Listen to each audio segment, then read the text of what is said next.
हाँ भाई, chemical bonding के सेकंड पार्ट में हम 5 मोस्ट इंपोर्टेंट टॉपिक पढ़ेंगे, जिसमें फर्स्ट है VSEPR, second VBT, third hybridisation, fourth MOT और फिफ्थ एंड लास्ट है हाइड्रोजन बॉन्डिंग। तो सबसे पहले हम स्टार्ट कर रहे हैं VSEPR।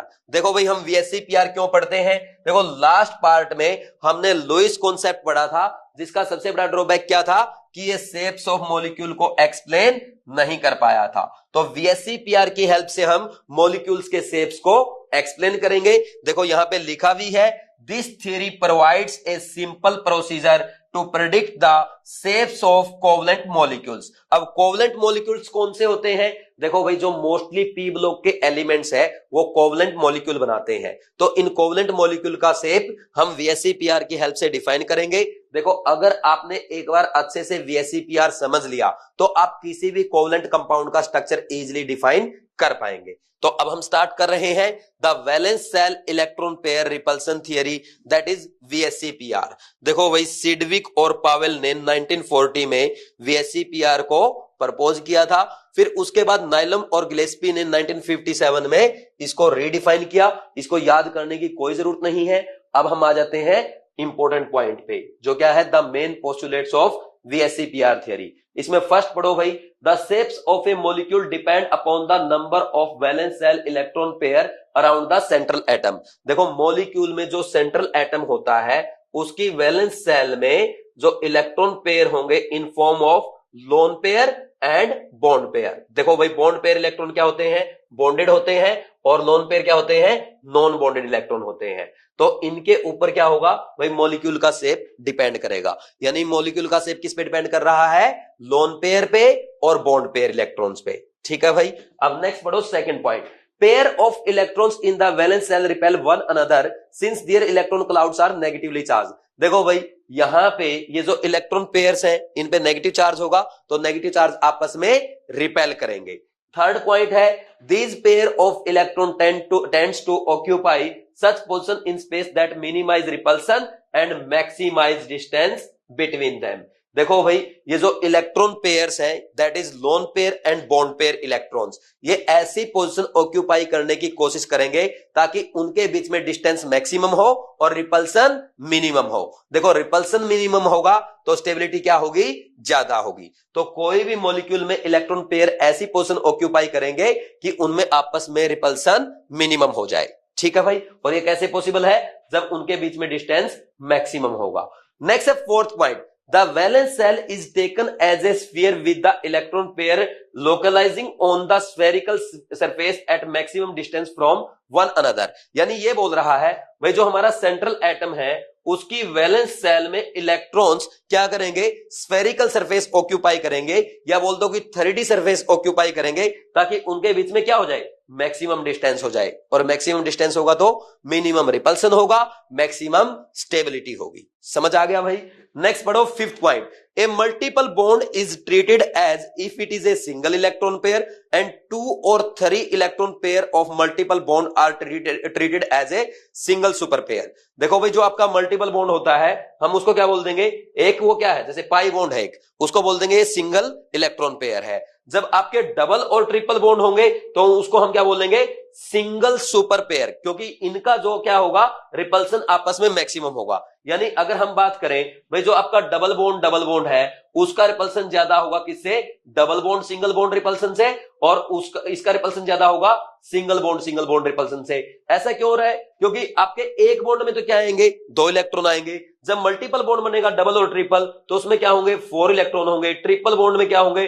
टोटल 6 इलेक्ट्रॉन होंगे। तो जहां पे इलेक्ट्रॉन ज्यादा होंगे वहां पे रिपल्सन क्या होगा? ज्यादा होगा। और जहां पे इलेक्ट्रॉन कम होंगे वहां पे रिपल्सन कम होगा। इसलिए डबल बॉन्ड रिपल्सन सबसे ज्यादा होता है, उससे कम डबल बॉन्ड सिंगल बॉन्ड, और सबसे कम सिंगल बॉन्ड रिपल्सन। ठीक है भाई। अगर आप बोल दो अब ट्रिपल बॉन्ड भी आ रहा है सर, तो ट्रिपल बॉन्ड का रिपल्सन और भी ज्यादा हो जाएगा, क्योंकि उसमें तो क्या होंगे? टोटल 6 इलेक्ट्रॉन होंगे। समझ आ गया। नेक्स्ट देखो, इसके बाद sixth point, where 2 or more resonance structure can represent a molecule, the VSEPR model is applicable to any such structures। यानी हम जो मॉलिक्यूल के रेजोनेटिंग स्ट्रक्चर बनाते हैं वो भी किसकी हेल्प से बना सकते हैं? VSEPR की हेल्प से बना सकते हैं। अब नेक्स्ट देखो भाई, the repulsive interaction of electron pair decrease in the order. ये सबसे ज्यादा इंपॉर्टेंट है, डायरेक्ट आपके एग्जाम में पूछा जा सकता है, इसलिए आपको याद करना है। देखो भाई, सबसे ज्यादा रिपल्सन किसका होगा? लोन पेयर का, उससे कम होगा लोन पेयर बॉन्ड पेयर का, और सबसे कम रिपल्सन होगा बॉन्ड पेयर का। तो आप इसको लिख लो, आपको ये याद करना है, डायरेक्ट आपके एग्जाम में पूछा जा सकता है। ठीक है भाई, बट ऐसा क्यों होता है ये समझना भी आपके लिए बहुत जरूरी है। देखो भाई, जो हमारा लोन पेयर होता है भाई, लोन पेयर को कौन अट्रैक्ट करेगा? सेंट्रल एटम अट्रैक्ट करेगा अपनी तरफ। तो लोन पेयर क्या है? मोनोसेंट्रिक है, जबकि बॉन्ड पेयर के इलेक्ट्रॉन क्या हो सकते हैं? पॉलीसेंट्रिक हो सकते हैं। या हम बोल सकते हैं कि जैसे एक सिंगल बॉन्ड है तो इसमें क्या होगा भाई, इसको यहां पे ये जो बॉन्ड पेयर के इलेक्ट्रॉन्स है इनको ए अपनी तरफ अट्रैक्ट करेगा और बी का न्यूक्लियस अपनी तरफ अट्रैक्ट करेगा। जबकि लोन पेयर में क्या है? इनको ओनली एक ही न्यूक्लियस, सेंट्रल एटम का न्यूक्लियस अपनी तरफ अट्रैक्ट कर रहा है। अब देखो, जब यहां पे दो लोन पेयर होंगे, जैसे ये आ गया भाई, दो लोन पेयर होंगे तो दोनों लोन पेयर को न्यूक्लियस क्या करेगा? अपनी तरफ अट्रैक्ट करेगा। तो जैसे ही ये लोन पेयर पास आएंगे तो इनमें क्या होगा? मैक्सिमम रिपल्सन हो जाएगा। फिर इसके बाद आपके जो बॉन्ड पेयर के इलेक्ट्रॉन्स है, देखो बॉन्ड पेयर के इलेक्ट्रॉन को ए अपनी तरफ अट्रैक्ट करेगा, बी अपनी तरफ अट्रैक्ट करेगा, तो ये बीच में रहेंगे, यानी ए के ज्यादा पास नहीं रहेंगे। ए के ज्यादा पास नहीं होंगे तो जो आपका loan pair bond pair repulsion है वो कम होगा। और फिर इसके बाद यहां पे बॉन्ड पेयर की बात करें तो ये तो दोनों क्या है? ए से दूर रहेंगे, यानी कहीं ना कहीं ए और बी के बीच में इनका इलेक्ट्रॉन क्लाउड रहेगा, तो इनमें सबसे कम रिपल्सन हो जाएगा। तो ये ऑर्डर आपको याद रखना है, डायरेक्ट आपके एग्जाम में पूछा जा सकता है, बहुत ही ज्यादा इंपॉर्टेंट है। और इसी की हेल्प से हम क्या करते हैं? शेप्स ऑफ मॉलिक्यूल को डिफाइन करते हैं। ठीक है भाई, ये समझ में आ गया? तो यहां पे ये सब लिखा हुआ है, इसको इसने एक्सप्लेन किया, मैंने आपको अच्छे से समझा दिया। बस इंपॉर्टेंट ये है कि आप इसको याद करो, कर लेंगे। फिर इसके बाद नेक्स्ट देखो भाई, यहां पे लिखा है VSEPR से जब हम मॉलिक्यूल्स के शेप को डिफाइन करेंगे तो हमने मॉलिक्यूल को दो पार्ट में डिवाइड किया। एक तो वो मॉलिक्यूल है जिनके ऊपर कोई भी जिनमें सेंट्रल एटम पे कोई लोन पेयर नहीं प्रेजेंट होगा, और दूसरा वो मॉलिक्यूल जिनमें सेंट्रल एटम पे एक या एक से ज्यादा लोन पेयर प्रेजेंट होंगे। तो आपकी एनसीईआरटी में दो टेबल है नेक्स्ट पेज पे। ठीक, तो एक टेबल में तो क्या है? आपका फर्स्ट टाइप के मॉलिक्यूल है, और सेकंड में आपके सेकंड टाइप के मॉलिक्यूल है। ठीक है भाई, फिर इसके बाद देखो, वैसे तो ये जो यहां पे ये मैंने हाईलाइट कर रखा है ये आपके एग्जाम के लिए इंपॉर्टेंट है, बट आपके ना ये दोबारा टेबल में रिपीट भी हो जाएगा। फिर भी एक बार यहां भी इसको हम समझ लेते हैं, क्योंकि एग्जामिनर आजकल क्या करता है भाई, जैसे ये आपकी एनसीईआरटी की लाइन एज इट इज उठाई तो क्या करेगा? इनकी लिस्ट बना देगा। जैसे यहां पे लिस्ट 1 बनाई और दूसरी लिस्ट 2 बनाई, तो लिस्ट 1 में लिख देगा भाई AB2 टाइप मॉलिक्यूल है, AB3 टाइप है, AB4 टाइप है, और यहां पे लिख देगा इनके शेप्स, बोल देगा मैच द कॉलम करो। तो अगर आपने पढ़ रखा है तो आप आराम से कर पाएंगे, और वैसे भी ये बहुत ज्यादा टफ नहीं है, कोई भी बच्चा आराम से कर लेगा। एक बार VSEPR सीखने के बाद आप आराम से कर सकते हैं। अब देखो भाई, इनमें है ना, ये जितने भी आपके लिखे हुए हैं इनमें कोई भी लोन पेयर प्रेजेंट नहीं है। ठीक, तो सबसे पहला आपका AB2 टाइप। तो AB2 टाइप में क्या होगा भाई? इनमें क्या करना है आपको? क्या करना है? Maximum distance minimum repulsion. तो ये सेंट्रल एटम हो गया आपका A। ठीक, अब बी को, दो बी के जो बॉन्ड पेयर है उनको ना मैक्सिमम डिस्टेंस पे कैसे रख सकते हैं भाई? दोनों को 180 पे रख दो। तो यहां पे ये बी का एक बॉन्ड पेयर, ये दूसरा बी का बॉन्ड पेयर आ गया। ठीक, तो इनमें क्या होगा? अब मैक्सिमम डिस्टेंस मिनिमम रिपल्सन, तो ये बॉन्ड एंगल कितना है? 180 डिग्री। बात समझ में आई कि नहीं आई? जैसे एग्जांपल है BeCl2, BeF2, BeH2। ठीक, ऐसे एग्जांपल इनके बन जाएंगे। नेक्स्ट है AB3। AB3 क्या होगा भाई? Trigonal planar. तो ट्राइगोनल प्लेनर क्यों आया? क्योंकि आपको क्या करना है? तीन बॉन्ड पेयर को मैक्सिमम डिस्टेंस पे रखना है। तो क्या होगा भाई? तीनों को क्या करो? 120 पे रख दो ऐसे, तो क्या बन जाएगा? ऐसे ये ट्रायंगल बनेगी, तो इसको बोलेंगे ट्राइगोनल प्लेनर। बॉन्ड एंगल कितना होता है? 120 डिग्री। एग्जांपल क्या है? BF3 है, AlCl3 है, BCl3 है, SO3 है, कार्बोनेट आयन है। तो ये इसके एग्जांपल्स है। नेक्स्ट देखो, इसके बाद नेक्स्ट कौन सा? AB4 type. ये होगा आपका टेट्राहेड्रल। तो इसमें देखो, आप अगर चाहें तो आप चारों एटम को कैसे रख सकते थे भाई? चारों को ऐसे रख दो, चारों बॉन्ड पेयर को, ये स्क्वायर प्लेनर बन गया। बट इसमें क्या है भाई? यहां पे इनमें आपस में क्या है? ये 90 डिग्री पे है, तो इनमें क्या होगा? मैक्सिमम रिपल्सन होगा, क्योंकि डिस्टेंस कम है 90 पे। ठीक, तो इसमें इनको हम 3D स्पेस में रखेंगे। 3D स्पेस में कैसे रखेंगे? चारों को ना एक टेट्राहेड्रन बनाएंगे। ठीक भाई, जैसे हमने क्या किया, जैसे ये तीन देखो, ये तीन तो ऐसे रख दिए, ठीक, और एक ऐसे रख दिया, तो इन सब का सेम डिस्टेंस है और सबके जो बॉन्ड एंगल होंगे वो सेम होंगे। कितने होंगे? 109 डिग्री 28 मिनट। तो ये आपका बनता है टेट्राहेड्रल ज्योमेट्री। ठीक, तो ये हो गया एग्जांपल इसका है CH4 हो गया, CCl4 हो गया, XCO4 सल्फेट आयन है, तो इसके तो बहुत सारे एग्जांपल बन जाएंगे। ठीक, नेक्स्ट है AB5। AB5 में हम क्या करते हैं, तीन जो है, तीन को तो ऐसे रखेंगे ट्राइगोनल प्लेनर, एक प्लेन में रख दिया तीनों को, जैसे ये रखा हुआ है, फिर क्या करेंगे, एक तो ऊपर रख देंगे एक्सियल पोजीशन पे, एक नीचे, तो ये बन जाएगा आपका ट्राइगोनल बाइपिरामिडल। ठीक है भाई, क्या बनेगा, ट्राइगोनल बाइपिरामिडल। और इसमें एंगल कितना होगा, जो आपका एक्सियल पे उसका 90 डिग्री, और जो आपका उसमें ट्राइंगल में है उसका 120 डिग्री।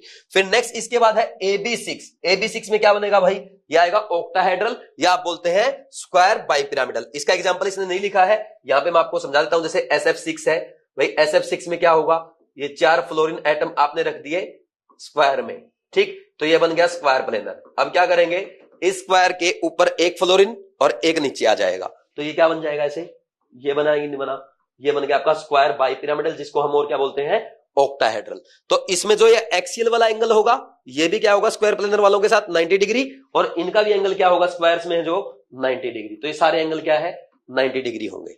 बात समझ में आई कि नहीं आई, इसमें कोई डाउट तो नहीं है। और वैसे अगर आप ये बोले इसका और इसका एंगल कितना होगा सर, बिल्कुल जो डायगोनली है एक दूसरे के 180, इसका और इसका 180, इसका और इसका 180। ठीक है भाई, हो जाएगा। नेक्स्ट देखो, फिर इसके बाद नेक्स्ट देखो, अब ये जो मैंने आपको एक्सप्लेन किया है, ये इस टेबल में है। फर्स्ट टेबल जो हमारी 4.6 है, इसमें कौन से मॉलिक्यूल्स की ज्योमेट्री बताई जा रही है, भाई ऐसे मॉलिक्यूल जिनके सेंट्रल एटम पे कोई लोन पेयर नहीं है। तो ये सारे एग्जांपल मैंने आपको एक्सप्लेन कर दिए, अभी एक्सप्लेन किया है, देख लो। ठीक, जैसे ये है आपका AB2 टाइप, तो क्या बनाएगा, लीनियर, एग्जांपल इसका BeCl2 और HgCl2 है। फिर नेक्स्ट है आपका AB3 टाइप, AB3 में क्या बनेगा, ट्राइगोनल प्लेनर। ठीक, तो ये आपके तीनों बॉन्ड पेयर कहां जाएंगे, ट्राइगोनल प्लेनर ज्योमेट्री में आएंगे। एग्जांपल BF3 है, BCl3 है, SO3 है, ये इसके एग्जांपल होते हैं। नेक्स्ट है टेट्राहेड्रल। टेट्राहेड्रल भाई AB4 का बनेगा, ठीक, क्योंकि लोन पेयर तो है नहीं, ओनली बॉन्ड पेयर है। ठीक, फिर उसके बाद आएगा आपका AB5 में ट्राइगोनल बाइपिरामिडल, और AB6 में आ जाएगा आपका octahedral, that is square bipyramidal. ठीक, तो ये पूरा मैंने आपको डिफाइन कर दिया, अच्छे से आपको समझ में आ गया होगा। अब देखो एक छोटी सी चीज मैं आपको बता देता हूं, देखो कोई भी मॉलिक्यूल का शेप है ना, आप खुद से बना सकते हैं। कैसे बना सकते हैं, देखो आपको यह पता होना चाहिए भाई, आपका डिपेंड किस पे कर रहा है, एक तो लोन पेयर पे और एक बॉन्ड पेयर पे। इसके अलावा आपको क्या याद होना चाहिए, आपको इलेक्ट्रॉनिक कॉन्फ़िगरेशन याद होना चाहिए, फिर आप आराम से क्वेश्चन को कर सकते हो। देखो आप एक काम कर लिया करो, अच्छा एक काम करते हैं, पहले ना 4.7 वाली टेबल और पढ़ लेते हैं, उसके बाद ये और अच्छे समझ में आएगा। देखो ये है आपकी टेबल 4.7, इसमें क्या करेंगे भाई, इसमें आपके लोन पेयर भी आ जाएंगे। तो देखो लोन पेयर आएंगे जब क्या बनेगा, सबसे पहले भाई ये AB2E टाइप है, तो इसमें 2 बॉन्ड पेयर है और E का मतलब एक लोन पेयर है। तो आप तो टोटल देख लिया करो, टोटल मतलब भाई number of bond pair plus lone pair, ये काउंट किया करो आप। तो इसको मैं बोलता हूं स्टेरिक नंबर। ठीक, तो स्टेरिक नंबर जो आएगा, जैसे मान लीजिए अगर स्टेरिक नंबर 2 आ रहा है, ठीक, तो उसमें क्या होगा, लीनियर होगा। स्टेरिक नंबर 2 अगर है तो क्या होगा, लीनियर होगा, यानी टोटल नंबर ऑफ क्या है, बॉन्ड पेयर और लोन पेयर अगर 2 है तो लीनियर आएगा, अगर वो 3 है तो ट्राइगोनल प्लेनर आ जाएगा। ठीक, ज्योमेट्री लिख रहा हूं ये, है ना, ट्राइगोनल प्लेनर ज्योमेट्री होगी, अगर 4 है तो टेट्राहेड्रल ज्योमेट्री होगी, और अगर 5 है तो क्या होगा, ट्राइगोनल बाइपिरामिडल होगा, और अगर 6 है तो ऑक्टाहेड्रल या स्क्वायर बाइपिरामिडल होगा, और अगर 7 आ जाए तो पेंटागोनल बाइपिरामिडल होता है। ठीक, तो ये ज्योमेट्री है, ज्योमेट्री हमेशा फिक्स रहेगी, चेंज किस में आएगा, शेप में आएगा। शेप में कैसे चेंज आएगा भाई, देखो अगर नंबर ऑफ लोन पेयर 0 है तो ज्योमेट्री और शेप हमेशा क्या आएगा, सेम आएगा। बट अगर नंबर ऑफ लोन पेयर आ रहे हैं, 1-2 लोन पेयर आ रहे हैं आपके मॉलिक्यूल में, तो ज्योमेट्री तो वही रहेगी जो स्टेरिक नंबर के बेस पे है, बट शेप उसका चेंज हो जाएगा। बात समझ में आई कि नहीं आई। जैसे फॉर एग्जांपल सबसे पहले देखो भाई AB2E, तो AB2E में 2 बॉन्ड पेयर है और एक लोन पेयर है, यानी इसका स्टेरिक नंबर बनेगा 3, तो इसकी ज्योमेट्री तो क्या आएगी, ट्राइगोनल प्लेनर आएगी। तो बट ट्राइगोनल प्लेनर में आप देखेंगे भाई यहां पे ये 2 तो आपके बॉन्ड पेयर आ गए और एक ये लोन पेयर आ गया। तो लोन पेयर क्या है, लोन पेयर विजिबल नहीं है। ठीक, तो लोन पेयर क्या, लोन पेयर इज आत्मा, ये दिखेगा नहीं, होता है पर दिखता नहीं है। ठीक, तो अब देखो आपको इसका कैसा शेप नजर आ रहा है, ये शेप नजर आएगा, दिस इज बेंट शेप। समझ में आया कि नहीं आया, ठीक है ना भाई। तो बेंट शेप कैसे बना, ये समझ में आ गया। आप ऐसा सोचो भाई, ये मॉलिक्यूल जो है ना आपका, कभी भी बॉन्ड भी नजर नहीं आते आपको, ऐसा नजर आएगा भाई ए के सराउंडिंग में ये मॉलिक्यूल्स ऐसे हैं। ठीक, तो लोन पेयर तो दिखेगा ही नहीं, तो एक्चुअल में ये आपको ऐसा दिख रहा है, हाँ यार ये वी शेप बना रहा है, ऐसे बेंट शेप बना रहा है। समझ में आया कि नहीं? इसमें कोई डाउट तो नहीं है? कर लेंगे, बस यही आपको सीखना है। तो ज्योमेट्री किस पे डिपेंड कर रही है? स्टेरिक नंबर पे, और शेप डिपेंड कर रहा है कि उसके जो सराउंडिंग एटम्स है उनके ऊपर।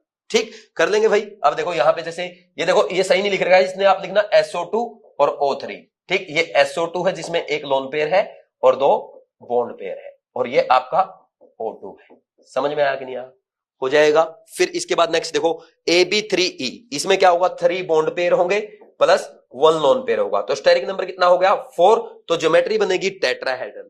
तो टेट्राहेड्रल में क्या रखा आपने? 3 बॉन्ड पेयर रख दिए, ऊपर एक लोन पेयर आ गया, ये आपको दिखेगा नहीं, तो नीचे ये 3 दिख रहे हैं, तो क्या बनेगा? Trigonal bipyramidal. इसका एग्जांपल है NH3। ठीक, तो ऐसे ही आप कर सकते हैं और भी। AB3E2, तो AB3E2 में क्या होगा भाई? यहां पे AB3E2 में AB3E2 नहीं, AB2E2 आएगा। यहां पे करेक्शन करो एनसीईआरटी में, ये आपका AB2E2 है। तो इसमें 2 बॉन्ड पेयर है और 2 ही लोन पेयर है, तो टोटल स्टेरिक नंबर हो गया 4। 4 के लिए ज्योमेट्री है टेट्राहेड्रल, तो टेट्राहेड्रल ज्योमेट्री में रख दो भाई। आपने ये 2 बॉन्ड रख दिए और ये 2 लोन पेयर है, लोन पेयर नजर नहीं आएंगे, तो कैसा शेप नजर आ रहा है? बेंट। एग्जांपल बढ़िया क्या है? H2O है, H2S है। समझ आया कि नहीं? OF2 है, OCl2 है, तो इनका क्या होगा? बेंट शेप होगा। नेक्स्ट उसके बाद देखो AB4E, इसमें 4 बॉन्ड पेयर होंगे प्लस 1 लोन पेयर होगा, स्टेरिक नंबर हो गया 5। तो 5 में क्या रखा था आपने? Trigonal bipyramidal. ठीक, तो ये ट्राइगोनल बाइपिरामिडल इसकी ज्योमेट्री होगी, बट शेप क्या होगा? तो उसमें एक लोन पेयर रखना है, तो लोन पेयर हमेशा कहां पे जाएगा भाई? लोन पेयर हमेशा इक्विटोरियल पोजीशन पे जाएगा। ऐसा क्यों होता है आगे एनसीईआरटी ने एक्सप्लेन कर रखा है, बट आप ये ध्यान रखो कि हमेशा कहां जाएगा? इक्विटोरियल पोजीशन पे जाएगा। क्यों जाएगा? आगे लिखा भी, मैं समझा भी देता हूं। देखो मान लो अगर आप ऐसा ना करके यहां रखते लोन पेयर को, ठीक, जैसे इसने रखा है ऐसा नहीं रखते, आप क्या करते? इक्विटोरियल पोजीशन की बजाय एक्सियल पोजीशन पे रख दे। ठीक, ये बनता, ये भाई एक्सियल पोजीशन है, ऊपर रख दिया ये ट्राइगोनल प्लेनर, ऊपर लोन पेयर, एक्सियल पोजीशन पे आ गया। अब देखो ये जो इसके 3 बॉन्ड है प्लेन में, तो इनके साथ लोन पेयर किस पे है? 90 डिग्री पे है, तो क्या होगा? 3 90 डिग्री के loan pair bond pair repulsion होंगे। बट इस केस में देखो, इस केस में क्या है भाई? ये आपका यहां रखा है, कौन सी पोजीशन पे? ट्राइगोनल इक्विटोरियल पोजीशन पे, तो यहां पे ऊपर वाला बॉन्ड और नीचे वाला बॉन्ड क्या होगा? बोलो भाई, 90 डिग्री पे होगा, तो 2 90 डिग्री के क्या है? Loan pair bond pair repulsion है, और ये क्या है भाई? इनमें आपस में 120 डिग्री एंगल होगा, जो कि क्या है? कम है, सॉरी ज्यादा है। तो ज्यादा एंगल होगा तो रिपल्सन तो वैसे ही कम होगा। तो हमने क्या देखा? यहां पे आ रहा है आपका 290 डिग्री का bond pair lone pair repulsion, और यहां पे आ रहा है इस केस में 390 डिग्री का loan pair bond pair repulsion. तो ज्यादा रिपल्सन किस में है? इसमें। तो ये ज्योमेट्री कंसीडर नहीं करेंगे, ये कंसीडर करेंगे। आगे एनसीईआरटी में एक्सप्लेन किया गया है, मैं बोल दूंगा, बस पढ़ लेना, क्योंकि मैंने अच्छे से एक्सप्लेन कर दिया। ठीक है भाई, समझ आया कि नहीं? आप तो इसका शेप कैसे बन जाएगा? इसको अगर आप देखें, जैसे बच्चों का झूला होता ना, वो ऐसे बच्चे झूलते हैं, ठीक, तो इसको बोलते हैं सीसॉ शेप। क्या बोलते हैं? Seesaw shape. और कुछ लोग इसको पाई शेप भी बोलते हैं। ठीक, पाई शेप की बजाय कुछ लोग इसको ये बोलते हैं कि ये के शेप है। ठीक, तो इसका एग्जांपल क्या है? SF4। ठीक, फिर इसके बाद नेक्स्ट देखो AB3E2। AB3E2 में इसमें 3 बॉन्ड पेयर होंगे, 2 लोन पेयर होंगे, तो दोनों लोन पेयर का देखो ज्योमेट्री वही ट्राइगोनल बाइपिरामिडल, दोनों लोन पेयर कहां आ गए? इक्विटोरियल पे, तो ये शेप कैसा बन गया? T shape. एग्जांपल इसका है ClF3। फिर नेक्स्ट देखो ABE5, AB5E, इसमें क्या होगा? 5 बॉन्ड पेयर होंगे, 5 bond pair plus 1 lone pair होता है, तो क्या आ गया? स्टेरिक नंबर आ गया 6। 6 के लिए ज्योमेट्री ऑक्टाहेड्रल। तो इसमें आप लोन पेयर कहां रखेंगे भाई? लोन पेयर इसमें है ना, ये सारी इक्विटोरियल पोजीशन है, सॉरी ये सारी एक जैसी पोजीशन है, सब में 90 डिग्री है, तो इसमें हम लोन पेयर रखते हैं एक्सियल पोजीशन पे। तो जैसे ही एक्सियल पोजीशन पे रखोगे तो एक तो लोन पेयर नजर आएगा, ये बन गया स्क्वायर प्लेनर बन गया नीचे, एक ऊपर है, नीचे वाला दिख नहीं रहा, तो यहां पे इनको जब जोड़ोगे ये दिखेगा स्क्वायर पिरामिडल। क्या बनेगा? Square pyramidal. ठीक, और नीचे भी अगर बॉन्ड पेयर आता है तो उसको बोलते हैं स्क्वायर, एक पिरामिड ऊपर एक नीचे, तो square bipyramidal, that is octahedral. तो ज्योमेट्री इसकी ऑक्टाहेड्रल है, बट शेप क्या है? Square pyramidal. एग्जांपल है BRF5। नेक्स्ट आ गया AB4E2, इसमें 4 lone pair, 4 bond pair, 2 lone pair, steric number 6 है, तो ऑक्टाहेड्रल ज्योमेट्री। तो इसमें क्या होगा? एक लोन पेयर ऊपर आ गया, एक लोन पेयर नीचे आ गया, ये दिखाई नहीं देगा, तो आपका क्या बनेगा? स्क्वायर प्लेनर शेप बन जाएगा। वो यहां पे लिखा है, एग्जांपल है XCF4। समझ में आया कि नहीं आया? बोलो भाई, इसमें कोई डाउट है क्या? तो कर लेंगे। ये आगे ऐसे एक्सप्लेन भी किए गए हैं कि क्यों आ रहा है, कैसे आ रहा है, शेप कैसे हुआ। ठीक, जो मैं आपको अभी बता रहा था। अब देखो आपको ना मॉलिक्यूल्स के स्ट्रक्चर बनाने सीखने हैं। देखो मैंने आपको बता, गेम किसका है, बॉन्ड पेयर का और लोन पेयर का। बॉन्ड पेयर और लोन पेयर मिलके क्या कर रहे हैं, ज्योमेट्री डिफाइन कर रहे हैं, बट आपका जो शेप है उसमें लोन पेयर आपको दिखाई नहीं देते, इसलिए जो सराउंडिंग में एटम्स आएंगे जो बॉन्ड पेयर बनाएंगे उनके कारण शेप आएगा, और नंबर ऑफ लोन पेयर 0 हो जाए तो ज्योमेट्री और शेप इक्वल हो जाएगा। ये हमने सीख लिया। अब इसके बाद नेक्स्ट बात करते हैं इलेक्ट्रॉनिक कॉन्फ़िगरेशन के बेस पे कैसे करेंगे।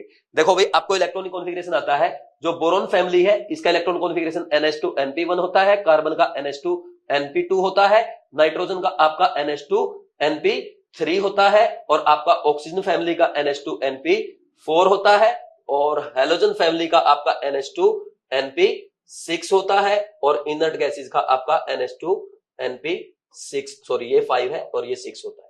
ठीक, ये समझ में आ गया। अब देखो भाई यहां पे बोरोन के पास क्या है, 3 इलेक्ट्रॉन है, तो 3 इलेक्ट्रॉन है तो ये 3 बॉन्ड बनाएगा। ठीक, तो 3 बॉन्ड किस में आएंगे भाई, इसकी 3 पोजीशन आएंगी इलेक्ट्रॉन पेयर की, तो यहां पे आ जाएगी ये 3 पोजीशन ट्राइगोनल प्लेनर में। अब मान लो यहां पे अगर देखो ये हो गया ट्राइगोनल प्लेनर ज्योमेट्री, अगर एक लोन पेयर आ गया तो क्या हो जाएगा, इसका शेप कैसा, ज्योमेट्री तो वही रहेगी ट्राइगोनल प्लेनर, बट शेप क्या हो जाएगा, ये आपका बेंट शेप आ जाएगा। समझे कि नहीं समझे, कोई डाउट तो नहीं है, तो ऐसे होगा। अब देखो आपको कैसे पता, अच्छा कभी भी आपको डबल बॉन्ड को 2 बॉन्ड पेयर काउंट नहीं करना, उसको आप सिंगल बॉन्ड पेयर काउंट करें। जो लिखा था ना सिंगल इलेक्ट्रॉन पेयर और सुपर इलेक्ट्रॉन पेयर, जैसे वो ये बोल रहा है कि आप जब बॉन्ड पेयर काउंट करेंगे ना, जिसको मैं बोल रहा हूं बॉन्ड पेयर, भाई आप है ना एक मल्टीपल बॉन्ड है, ये जैसे ये आ गया डबल बॉन्ड, तो आप इसको जब काउंट करेंगे एक बॉन्ड पेयर बोलेंगे। कहीं पे ट्रिपल बॉन्ड आ रहा है उसको भी आप एक ही बॉन्ड पेयर कहेंगे। समझ में आया कि नहीं आया? ठीक, तो अब देखो, अब आपको ध्यान रखना है कौन सिंगल बॉन्ड बनाएगा कौन डबल बॉन्ड बनाएगा। भाई फ्लोरीन है, क्लोरीन है, ब्रोमीन है, आयोडीन है और हाइड्रोजन है, ये हमेशा क्या बनाएंगे, ये सिंगल बॉन्ड बनाएंगे। ठीक, कहीं पे ऑक्सीजन आ रहा है तो वो डबल बॉन्ड बनाता है, सल्फर आ रहा है वो डबल बॉन्ड बना सकता है, इसके अलावा नाइट्रोजन तो ट्रिपल बॉन्ड भी बना लेता है। ठीक, समझ में आया इतना? अब देखो तो आप ये चेक कर लिया करो, जैसे अब आपका आ गया भाई ऑक्सीजन फैमिली का आ गया, सल्फर आ गया। ठीक, सल्फर में आपको बोल दिया SF4 है। ठीक, तो SF4 का आपको मॉलिक्यूल स्ट्रक्चर बताना है। अब मैं सिंपल आपको सिखा रहा हूं। तो SF4 में भाई फ्लोरीन क्या करेगा, बोलो 4 सिग्मा बॉन्ड बनाएगा, और सिंगल बॉन्ड बनाता ही, तो 4 तो हो गए बॉन्ड पेयर। लेकिन सल्फर में टोटल इलेक्ट्रॉन कितने, वैलेंस इलेक्ट्रॉन 6 है, तो 4 तो हो गए भाई, 4 में तो क्या करेगा, ये ऐसे पेयरिंग करेगा फ्लोरीन के साथ, तो फिर भी इसके पास क्या बच गए, 2 वैलेंस इलेक्ट्रॉन बच गए, यानी एक लोन पेयर बच गया। तो इसका स्टेरिक नंबर क्या है, 5 है। तो स्टेरिक नंबर 5 है, तो कैसी ज्योमेट्री बनेगी, ट्राइगोनल बाइपिरामिडल बनेगी। ट्राइगोनल बाइपिरामिडल अगर ज्योमेट्री बनती है तो उसमें लोन पेयर कहां जाएगा, बोलो भाई इक्वेटोरियल पोजीशन पे जाएगा। तो क्या बन गया, सीसो शेप बना कि नहीं बना? तो ऐसे आपको रटने की जरूरत नहीं है, ऐसे समझने की कोशिश करो।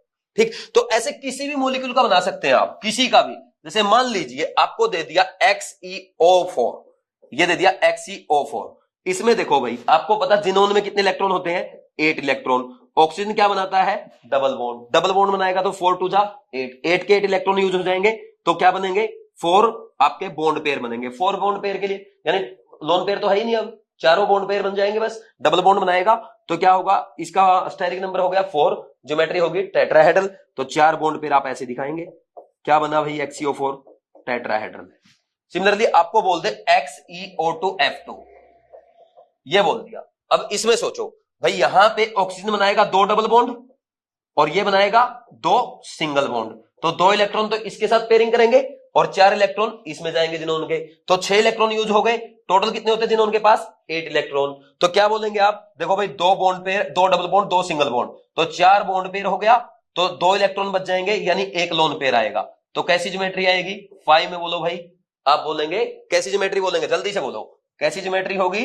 ये ज्योमेट्री हो जाएगी आपकी ट्राइगोनल बाइपिरामिडल। तो ट्राइगोनल बाइपिरामिडल बनाओ, यहां पे फ्लोरीन एटम आया, यहां पे फ्लोरीन एटम आया, ये ऑक्सीजन के साथ डबल बॉन्ड, ये ऑक्सीजन के साथ डबल बॉन्ड, ये लोन पे है, तो क्या है, सीसो शेप हो गया, ट्राइगोनल बाइपिरामिडल ज्योमेट्री हो गई। तो ऐसे किसी का भी डिफाइन कर सकते हैं आप, कितने किसी भी मॉलिक्यूल का, जिसका आपका मन करे। जैसे आपके पास आ गया कार्बोनेट आयन आ गया, ठीक, जैसे ये आ गया कार्बोनेट आयन, ठीक, इसमें क्या होगा भाई, कार्बन के साथ ऑक्सीजन क्या बनाता है, डबल बॉन्ड बनाएगा।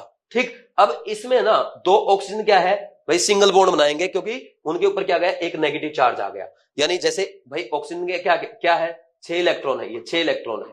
ठीक, तो एक ने तो क्या किया, कार्बन के साथ बॉन्ड बना लिया, दूसरे ने क्या किया, एक इलेक्ट्रॉन इसने एक्सेप्ट किया, तो इसके पास क्या बन गया, लोन पेयर, तो ये ऑक्टेट कंप्लीट हो गया।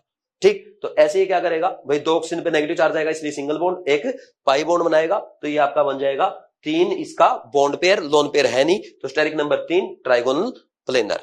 ऐसे बनाते हैं, तो किसी भी मॉलिक्यूल का डिफाइन कर सकते हैं। तो ये मैंने आपको बेसिक सिखा दिया, बाकी बहुत सारे मॉलिक्यूल आपके है ना पी ब्लॉक में आएंगे, वहां पे भी आप सीखोगे, तो इतना मेरे ख्याल में काफी है, अच्छे से सीख गए कैसे बनाते हैं।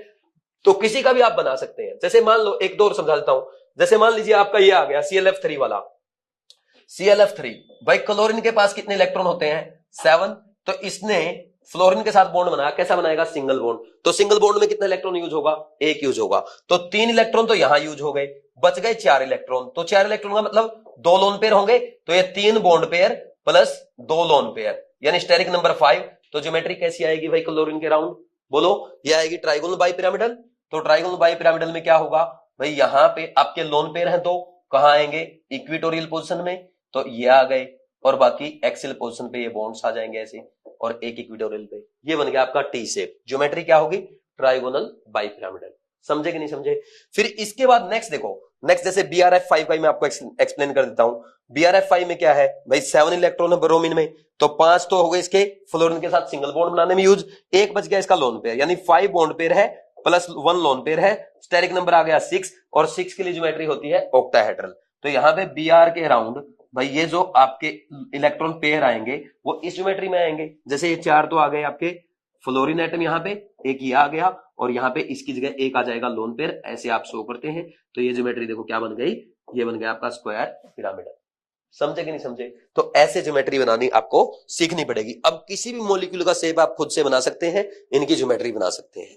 ठीक, नेक्स्ट देखो, फिर इसके बाद नेक्स्ट आपका आता है यहां पे, इसने अब ये जो जिनके पास लोन पेयर आ रहे हैं उनके बॉन्ड एंगल को समझाया है। जैसे भाई SO2 में आ गया, भाई SO2 में आपने देखा एक लोन पेयर आ रहा है, ठीक, तो अब SO2 का स्ट्रक्चर डिफाइन करूं आपको, देखो SO2 है, SO2 का भी डिफाइन करता हूं। SO2 में क्या है, सल्फर के पास टोटल 6 इलेक्ट्रॉन है, तो 6 में से 2 तो ये ऑक्सीजन का बॉन्ड साथ बॉन्ड बनाएगा, तो ऑक्सीजन बनाता है डबल बॉन्ड, तो डबल बॉन्ड में 4 इलेक्ट्रॉन यूज हो जाएंगे, बच गए 2 इलेक्ट्रॉन, तो कहां जाएंगे, 2 इलेक्ट्रॉन आपके जाएंगे लोन पेयर में, यानी इसने क्या बनाया, 2 बॉन्ड पेयर। भाई डबल बॉन्ड को हम क्या काउंट करेंगे भाई, एक ही बॉन्ड पेयर काउंट करेंगे, ऐसा नहीं कि 4 इलेक्ट्रॉन है तो आप बोल देंगे 4 बॉन्ड पेयर बनाएगा, नहीं, 2 बॉन्ड पेयर, एक लोन पेयर। तो ज्योमेट्री हो गई, बोलो भाई ट्राइगोनल प्लेनर, तो ट्राइगोनल प्लेनर में भाई बॉन्ड पेयर ये आ गए और ये आ गया लोन पेयर, तो ये हो गया बेंड शेप।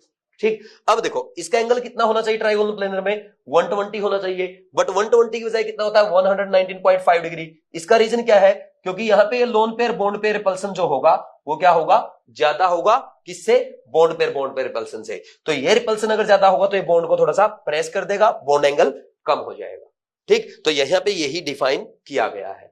फिर इसके बाद नेक्स्ट है NH3 वाले केस में क्या होगा भाई, नाइट्रोजन है, नाइट्रोजन क्या है भाई, नाइट्रोजन क्या करेगा, 3 तो बॉन्ड बनाएगा हाइड्रोजन के साथ, एक लोन पेयर बच गया, 3 bond pair plus 1 lone pair, 4 steric number, tetrahedral geometry, तो क्या होगा, ये ऐसे आ जाएगा, एक लोन पेयर आ गया। अब देखो बॉन्ड एंगल कितना होना चाहिए था, 109 डिग्री 28 मिनट, बट यहां पे ये लोन पेयर क्या है, जो ऊपर लोन पेयर रखा हुआ है वो नीचे उन बॉन्ड्स को ऐसे प्रेस करेगा। ये 3 बॉन्ड जो है यहां से लोन पेयर क्या करेगा, लोन पेयर बॉन्ड पेयर पल्सन लगाएगा, तो थोड़ा सा बॉन्ड एंगल कम हो जाएगा, तो 109 डिग्री की जगह कितना हो जाएगा, 107 डिग्री हो जाएगा। समझे कि नहीं समझे। ठीक, फिर इसके बाद नेक्स्ट आ जाओ भाई, नेक्स्ट है वाटर में क्या है, 2 लोन पेयर आ जाएंगे, तो 2 लोन पेयर आएंगे तो 2 लोन पेयर का रिपल्सन और भी ज्यादा होगा। देखो यहां पे ये जो लोन पेयर है ये इन बॉन्ड पेयर को और क्या करेंगे, बोलो भाई, और रिपल्सन लगाएंगे, तो यहाँ पे बॉन्ड एंगल और कम हो जाएगा, कितना हो जाएगा, 109 डिग्री होना चाहिए था, क्योंकि ये sp3 हाइब्रिडाइजेशन है इसमें, बट क्या होगा इसका, बोलो 104.5 डिग्री। ठीक, फिर इसके बाद नेक्स्ट है आपका SF4।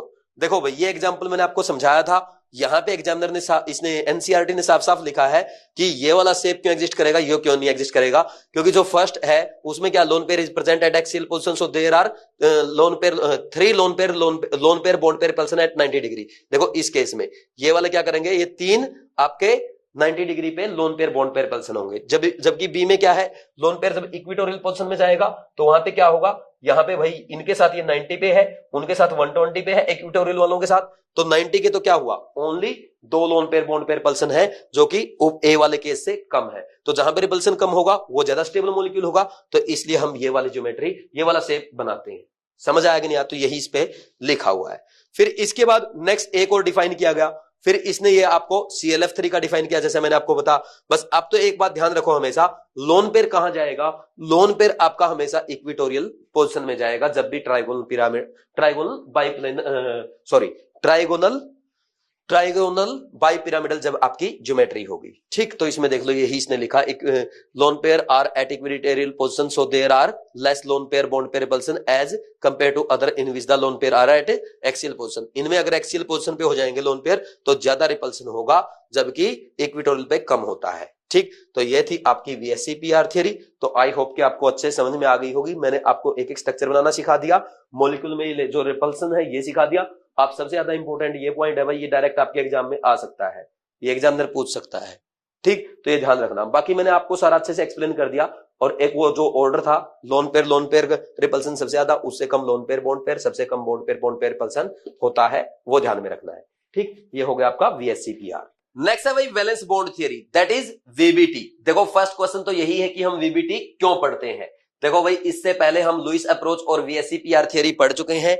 लुईस अप्रोच में हमने पढ़ा था कि एटम्स आपस में इसलिए कंबाइन करते हैं ताकि इलेक्ट्रॉन ट्रांसफर करके या इलेक्ट्रॉन शेयर करके वो अपना ऑक्टेट कंप्लीट कर सके, बट ये सही से केमिकल बॉन्ड फॉर्मेशन को एक्सप्लेन नहीं कर सका। देखो जैसे फॉर एग्जांपल भाई, हाइड्रोजन में क्या होगा? सिंगल बॉन्ड बनेगा। सिमिलरली फ्लोरीन भी क्या करेगा? सिंगल बॉन्ड बनाएगा। तो दोनों की बॉन्ड एनर्जी क्या होनी चाहिए? सेम होनी चाहिए। बट हाइड्रोजन के सिंगल बॉन्ड की बॉन्ड एनर्जी फ्लोरीन के सिंगल बॉन्ड से ज्यादा होती है। इसको लुईस सही से एक्सप्लेन नहीं कर पाए। इसके साथ साथ जो पॉली एटॉमिक मॉलिक्यूल्स है, इनके शेप्स के बारे में भी कोई आइडिया इन्होंने नहीं दिया था। फिर नेक्स्ट हमने पढ़ा VSEPR थ्योरी। भाई VSEPR थ्योरी में हमने मॉलिक्यूल्स की ज्योमेट्री को थियोरेटिकली तो एक्सप्लेन किया है, बट इसने इसका कोई प्रैक्टिकल एक्सप्लेनेशन नहीं दिया है। यानी किसी पर्टिकुलर मॉलिक्यूल की ज्योमेट्री टेट्राहेड्रल ही क्यों होगी, ट्राइगोनल प्लेनर ही क्यों होगी। तो इनकी लिमिटेशंस को एक्सप्लेन करने के लिए आगे हम दो थ्योरी पढ़ेंगे, जिसमें एक तो है वैलेंस बॉन्ड थ्योरी और सेकंड है मॉलिक्यूलर ऑर्बिटल थ्योरी। देखो भाई, VBT 1927 में हिटलर और लंदन ने इंट्रोड्यूस की थी और इसके बाद फर्दर डेवलप किया था पोलिंग ने और अदर साइंटिस्ट ने। इसको याद करने की कोई जरूरत नहीं है। अब देखो VBT को एक्सप्लेन करने के लिए यहां पे हाइड्रोजन के सिंगल बॉन्ड का एग्जांपल लिया गया है। भाई हाइड्रोजन में यहाँ पे दो एटम है, तो एक एटम को हमने A कंसीडर किया, दूसरे को B कंसीडर किया। अब इनमें आपस में अट्रैक्टिव फोर्सेस भी होंगे और रिपल्सिव फोर्सेस भी होंगे, तो यहाँ पे इनको डिफाइन किया गया है। तो डायरेक्ट हम नेक्स्ट पेज पे यहाँ पे डायग्राम की हेल्प से इन फोर्सेस को अच्छे से समझेंगे। देखो भाई, यहाँ पे ये आपका A एटम का क्या है? न्यूक्लियस, और ये A एटम का इलेक्ट्रॉन है, और इसके साथ यहाँ पे ये B एटम का न्यूक्लियस और ये B एटम का इलेक्ट्रॉन है। देखो पहले इनमें जो ऑल अट्रैक्टिव फोर्सेस थे वो कौन से थे? भाई A का न्यूक्लियस क्या कर रहा है? A के इलेक्ट्रॉन को अट्रैक्ट कर रहा है। सिमिलरली B का न्यूक्लियस क्या कर रहा है? B के इलेक्ट्रॉन को अट्रैक्ट कर रहा है। बट जब ये पास में आएंगे, बॉन्ड फॉर्मेशन होगा, तो नए अट्रैक्टिव फोर्सेस डेवलप होंगे। कौन से होंगे? भाई A का न्यूक्लियस क्या करेगा?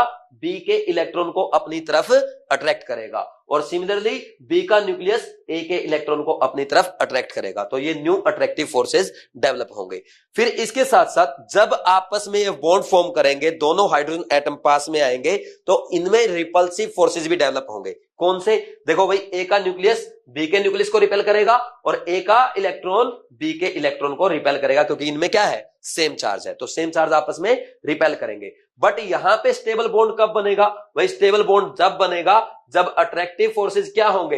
रिपल्सिव फोर्सेस से ज्यादा होंगे। ठीक है भाई, तो अब देखो अट्रैक्टिव फोर्सेस कब ज्यादा होंगे, यहां पे ये इस डायग्राम की हेल्प से एक्सप्लेन किया गया है।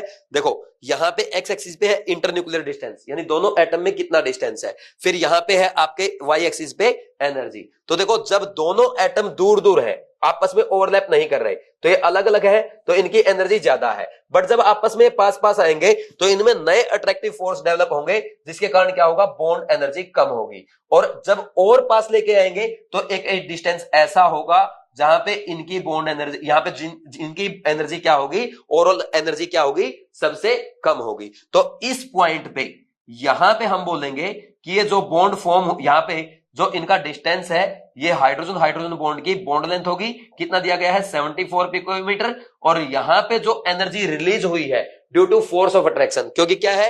एनर्जी कम हो रही है। तो जो एनर्जी टोटल रिलीज हुई है वो आपके हाइड्रोजन के सिंगल बॉन्ड की बॉन्ड एनर्जी है। तो अब अगर आप बोले भाई हाइड्रोजन का सिंगल बॉन्ड बन गया, अब आपको इसको ब्रेक करना है, तो ब्रेक करने के लिए क्या करना पड़ेगा, जितनी एनर्जी रिलीज हुई है उतनी ही एनर्जी देनी पड़ेगी, तब आप इसको दो सिंगल हाइड्रोजन एटम में ब्रेक कर पाएंगे। ये समझ में आ गया।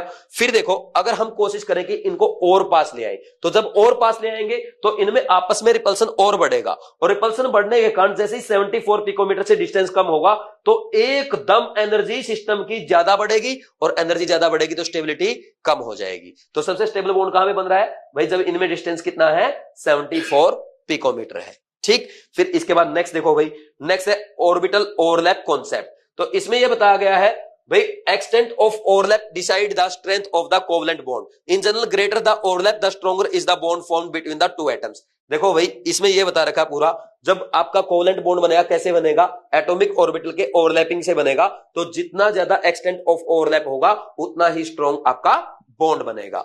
नेक्स्ट यहां पे लिखा therefore according to the orbital overlap concept the formation of a covalent bond between two atom result by the pairing of electron present in the valence shell having opposite spin. इसका मतलब क्या है, जैसे यहां पे आपने पढ़ा भाई हाइड्रोजन हाइड्रोजन एटम क्या करेंगे, ओवरलैप करेंगे, इनके एटॉमिक ऑर्बिटल ओवरलैप करेंगे तो सिंगल बॉन्ड बनेगा। कैसे बना भाई, इसके 1s में एक इलेक्ट्रॉन है, इसके 1s में भी एक इलेक्ट्रॉन है, तो यहां पे जब ये एटॉमिक ऑर्बिटल ओवरलैप कर रहे हैं तो क्या होगा, दोनों इलेक्ट्रॉन पेयर करेंगे विद अपोजिट स्पिन। यह बात समझ में आई कि नहीं आई? ठीक, इसमें कोई डाउट नहीं है, तो ये समझ गए। नेक्स्ट देखो, फिर इसके बाद नेक्स्ट देखो भाई डायरेक्शनल प्रॉपर्टीज ऑफ बॉन्ड्स। भाई देखो जो कोवलेंट बॉन्ड है वो कैसे फॉर्म हो रहा है, due to pairing of, due to overlapping of atomic orbital. ये हमने ऑलरेडी पढ़ लिया। फिर इसके बाद देखो जो हमारे पॉली एटॉमिक मॉलिक्यूल जैसे CH4 है, NH3 है, H2O है, भाई इनमें जो आप जैसे CH4 का एग्जांपल ले लिया, उसकी टेट्राहेड्रल ज्योमेट्री होगी, और जो HCH बॉन्ड एंगल होगा वो 109 डिग्री 109.5 डिग्री होगा।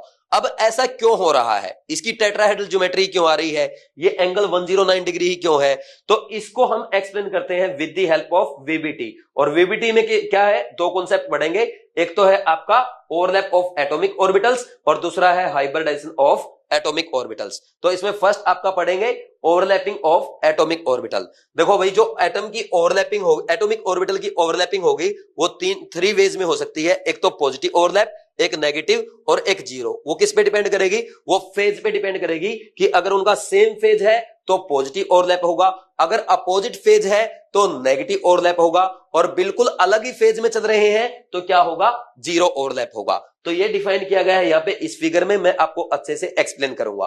फिर इसके बाद नेक्स्ट देखो क्या लिखा है, orbitals forming bond should have the same sign and orientation in the space, this is called positive overlap. तो देखो भाई जब वो सेम फेज में ओवरलैप करेंगे तभी आपका कोवलेंट बॉन्ड का फॉर्मेशन होगा। तो अब यहां पे देखो ये जो फिगर आपको दिखाया गया है इसमें आप देख रहे हैं पॉजिटिव और नेगेटिव साइन। तो पॉजिटिव और नेगेटिव साइन चार्ज को रिप्रेजेंट नहीं कर रहे, ये रिप्रेजेंट कर रहे हैं आपके फेज को। जैसे भाई हम फिजिक्स में पढ़ते हैं, वे आप पढ़ते हैं इंटरफेरेंस, कंस्ट्रक्टिव इंटरफेरेंस और डिस्ट्रक्टिव इंटरफेरेंस। तो देखो जब दो वेव सेम फेज में ओवरलैप करेगी तो क्या होगा, बोलो भाई, आपका कंस्ट्रक्टिव इंटरफेरेंस होगा। तो ऐसे करते हैं आप, ये कंस्ट्रक्टिव इंटरफेरेंस है।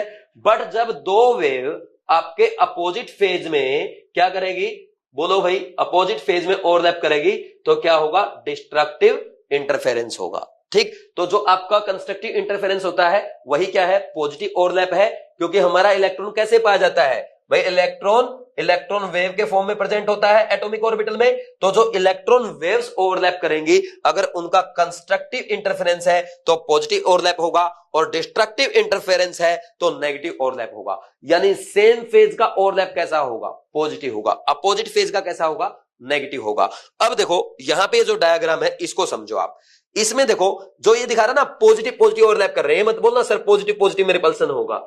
इसका मतलब ये है कि पॉजिटिव और पॉजिटिव ओवरलैप कर रहे हैं, यानी सेम फेज में ओवरलैप हो रहा है, इसलिए क्या ये पॉजिटिव ओवरलैप है। सिमिलरली देखो सबसे पहले आपने देखा पीजेड का, फिर आपने देखा एस ऑर्बिटल और पीजेड ऑर्बिटल का, तो इसका क्या कर रहा है, पीजेड का ये पॉजिटिव इसके साथ पॉजिटिव के साथ ओवरलैप कर रहा है। सिमिलरली पीएक्स और पीवाई के क्या है भाई, ये सेम साइन के साथ ओवरलैप दिखा रहा है, यानी सेम फेज में ओवरलैप कर रहे हैं, पॉजिटिव ओवरलैप कर रहे हैं। बट जब आप यहां पे देखेंगे कि पॉजिटिव साइन वाला जो लोब है वो नेगेटिव साइन वाले के साथ ओवरलैप कर रहा है, इसका मतलब जो इलेक्ट्रॉन वेव्स है वो क्या है, वो अपोजिट फेज में ओवरलैप कर रही हैं, तो डिस्ट्रक्टिव इंटरफेरेंस होगा यानी नेगेटिव ओवरलैप होगा। तो ये आप देख सकते हैं, समझे कि नहीं समझे? तो ये सारे इसका उल्टा दिखाए गए, नेगेटिव ओवरलैप है, समझ जाओगे भाई। फिर नेक्स्ट आ जाओ जीरो ओवरलैप पे। जीरो ओवरलैप का मतलब ये कि कोई ओवरलैपिंग पॉसिबल ही नहीं है, होगा ही नहीं। जैसे फॉर एग्जांपल भाई यहां पे आपका जब भी सिग्मा बॉन्ड बनेगा तो पी ऑर्बिटल और एस ऑर्बिटल कैसे ओवरलैप करेंगे, या ऐसे ओवरलैप करेंगे। कभी भी आप ऐसा नहीं कर सकते कि यहां पे ऐसे ओवरलैप करा दिया या ऐसे शो कर दिया, तो यहां पे ये ओवरलैप होगा ही नहीं, क्योंकि यहां पे इसका पी का, यहां पे ये न्यूक्लियस है और यहां पे एस सब सेल का न्यूक्लियस, तो आपस में क्या कर जाएंगे, रिपेल कर जाएंगे, ठीक है, रिपल्सन होगा। तो ये ओवरलैप होता है, ये कोई ओवरलैप नहीं होता, इसको जीरो ओवरलैप कहेंगे। सिमिलरली जब आप पीएक्स का ओवरलैप कराएंगे तो सेम एक्सिस में होगा, सेम फेज में, ठीक। सिमिलरली पीजेड का पीवाई का, बट आप ये नहीं कर सकते कि पीएक्स को पीवाई के साथ ओवरलैप करा दें, क्योंकि वो क्या है, एक दूसरे के परपेंडिकुलर है। ना ही आप पीएक्स पीवाई को करा सकते हैं, ना ही पीजेड पीवाई को करा सकते हैं, ना ही पीएक्स पीजेड को करा सकते हैं, ठीक है भाई। तो ये जीरो ओवरलैप का केस आ गया, जब ऑर्बिटल परपेंडिकुलर होंगे एक दूसरे के, ओवरलैप नहीं होगा। फिर इसके बाद नेक्स्ट देखो भाई, नेक्स्ट यहां पे CH4 मॉलिक्यूल को एक्सप्लेन किया गया है। देखो अगर हम CH4 मॉलिक्यूल को एटॉमिक ऑर्बिटल ओवरलैप कॉन्सेप्ट से एक्सप्लेन करेंगे तो क्या होगा भाई। ये CH4 मॉलिक्यूल है, इसमें कार्बन है, कार्बन की ग्राउंड स्टेट क्या होती है, बोलो भाई, 2s2 2p2 होगी, ये वाली होगी। तो कार्बन जब एक्साइटेड स्टेट में जाएगा तो क्या करेंगे, जो 2s का इलेक्ट्रॉन है उसको एक्साइट करेंगे, कहां पे ले जाएंगे, 2p के वैकेंट ऑर्बिटल में। तो ये चार आपके क्या हो गए, हाफ फील्ड ऑर्बिटल। तो अब यहां पे चार आपके 1s के और हाइड्रोजन के चार एटम आएंगे, जिनमें 1s में 1 इलेक्ट्रॉन है, तो ये आपस में क्या करेंगे, ओवरलैपिंग करेंगे, तो 4 सिग्मा बॉन्ड बनेंगे ऐसे, ठीक। तो अब देखो जब 4 सिग्मा बॉन्ड बनेंगे तो यहां पे ये तीनों ऑर्बिटल क्या है भाई, ये तो px py और pz तीनों क्या है, 90 डिग्री पे है। तो इन तीनों का CH बॉन्ड का एंगल क्या आएगा, 90 डिग्री आएगा। बट यहां पे ये क्या है, हाइड्रोजन का 1s और ये कार्बन का 2s, तो दोनों क्या है, ये तो दोनों आपके स्फेरिकल है, तो इसकी डायरेक्शन तो आप बता ही नहीं सकते, ठीक। तो डायरेक्शन नहीं बता सकते तो कहां आएगा, कुछ भी नहीं बोल पाए, ठीक। और इनकी भी हमने क्या बोल दिया भाई, एंगल क्या है, 90 डिग्री आ रहा है। बट प्रैक्टिकल क्या होता है, 109 डिग्री 28 मिनट होता है। तो यहां पे ओनली एटॉमिक ऑर्बिटल ओवरलैप की हेल्प से हम इसको एक्सप्लेन नहीं कर सके, यानी इसमें हमें हाइब्रिडाइजेशन की हेल्प की जरूरत पड़ेगी, तो जो हम आगे पढ़ेंगे, ठीक। तो इतना यहां पे ये सब है ना, इसने डिटेल में लिख के बता रखा है, जो मैंने अभी आपको एक्सप्लेन किया है। पढ़ना चाहे तो पढ़ सकते हैं, वैसे कोई जरूरत नहीं है, मैंने आपको बता दिया। सिमिलरली इसने NH3 और H2 का एग्जांपल ले रखा कि उसमें भी एंगल क्या होने चाहिए, 90 डिग्री के होने चाहिए, बट 90 डिग्री के तो होते नहीं है, ठीक।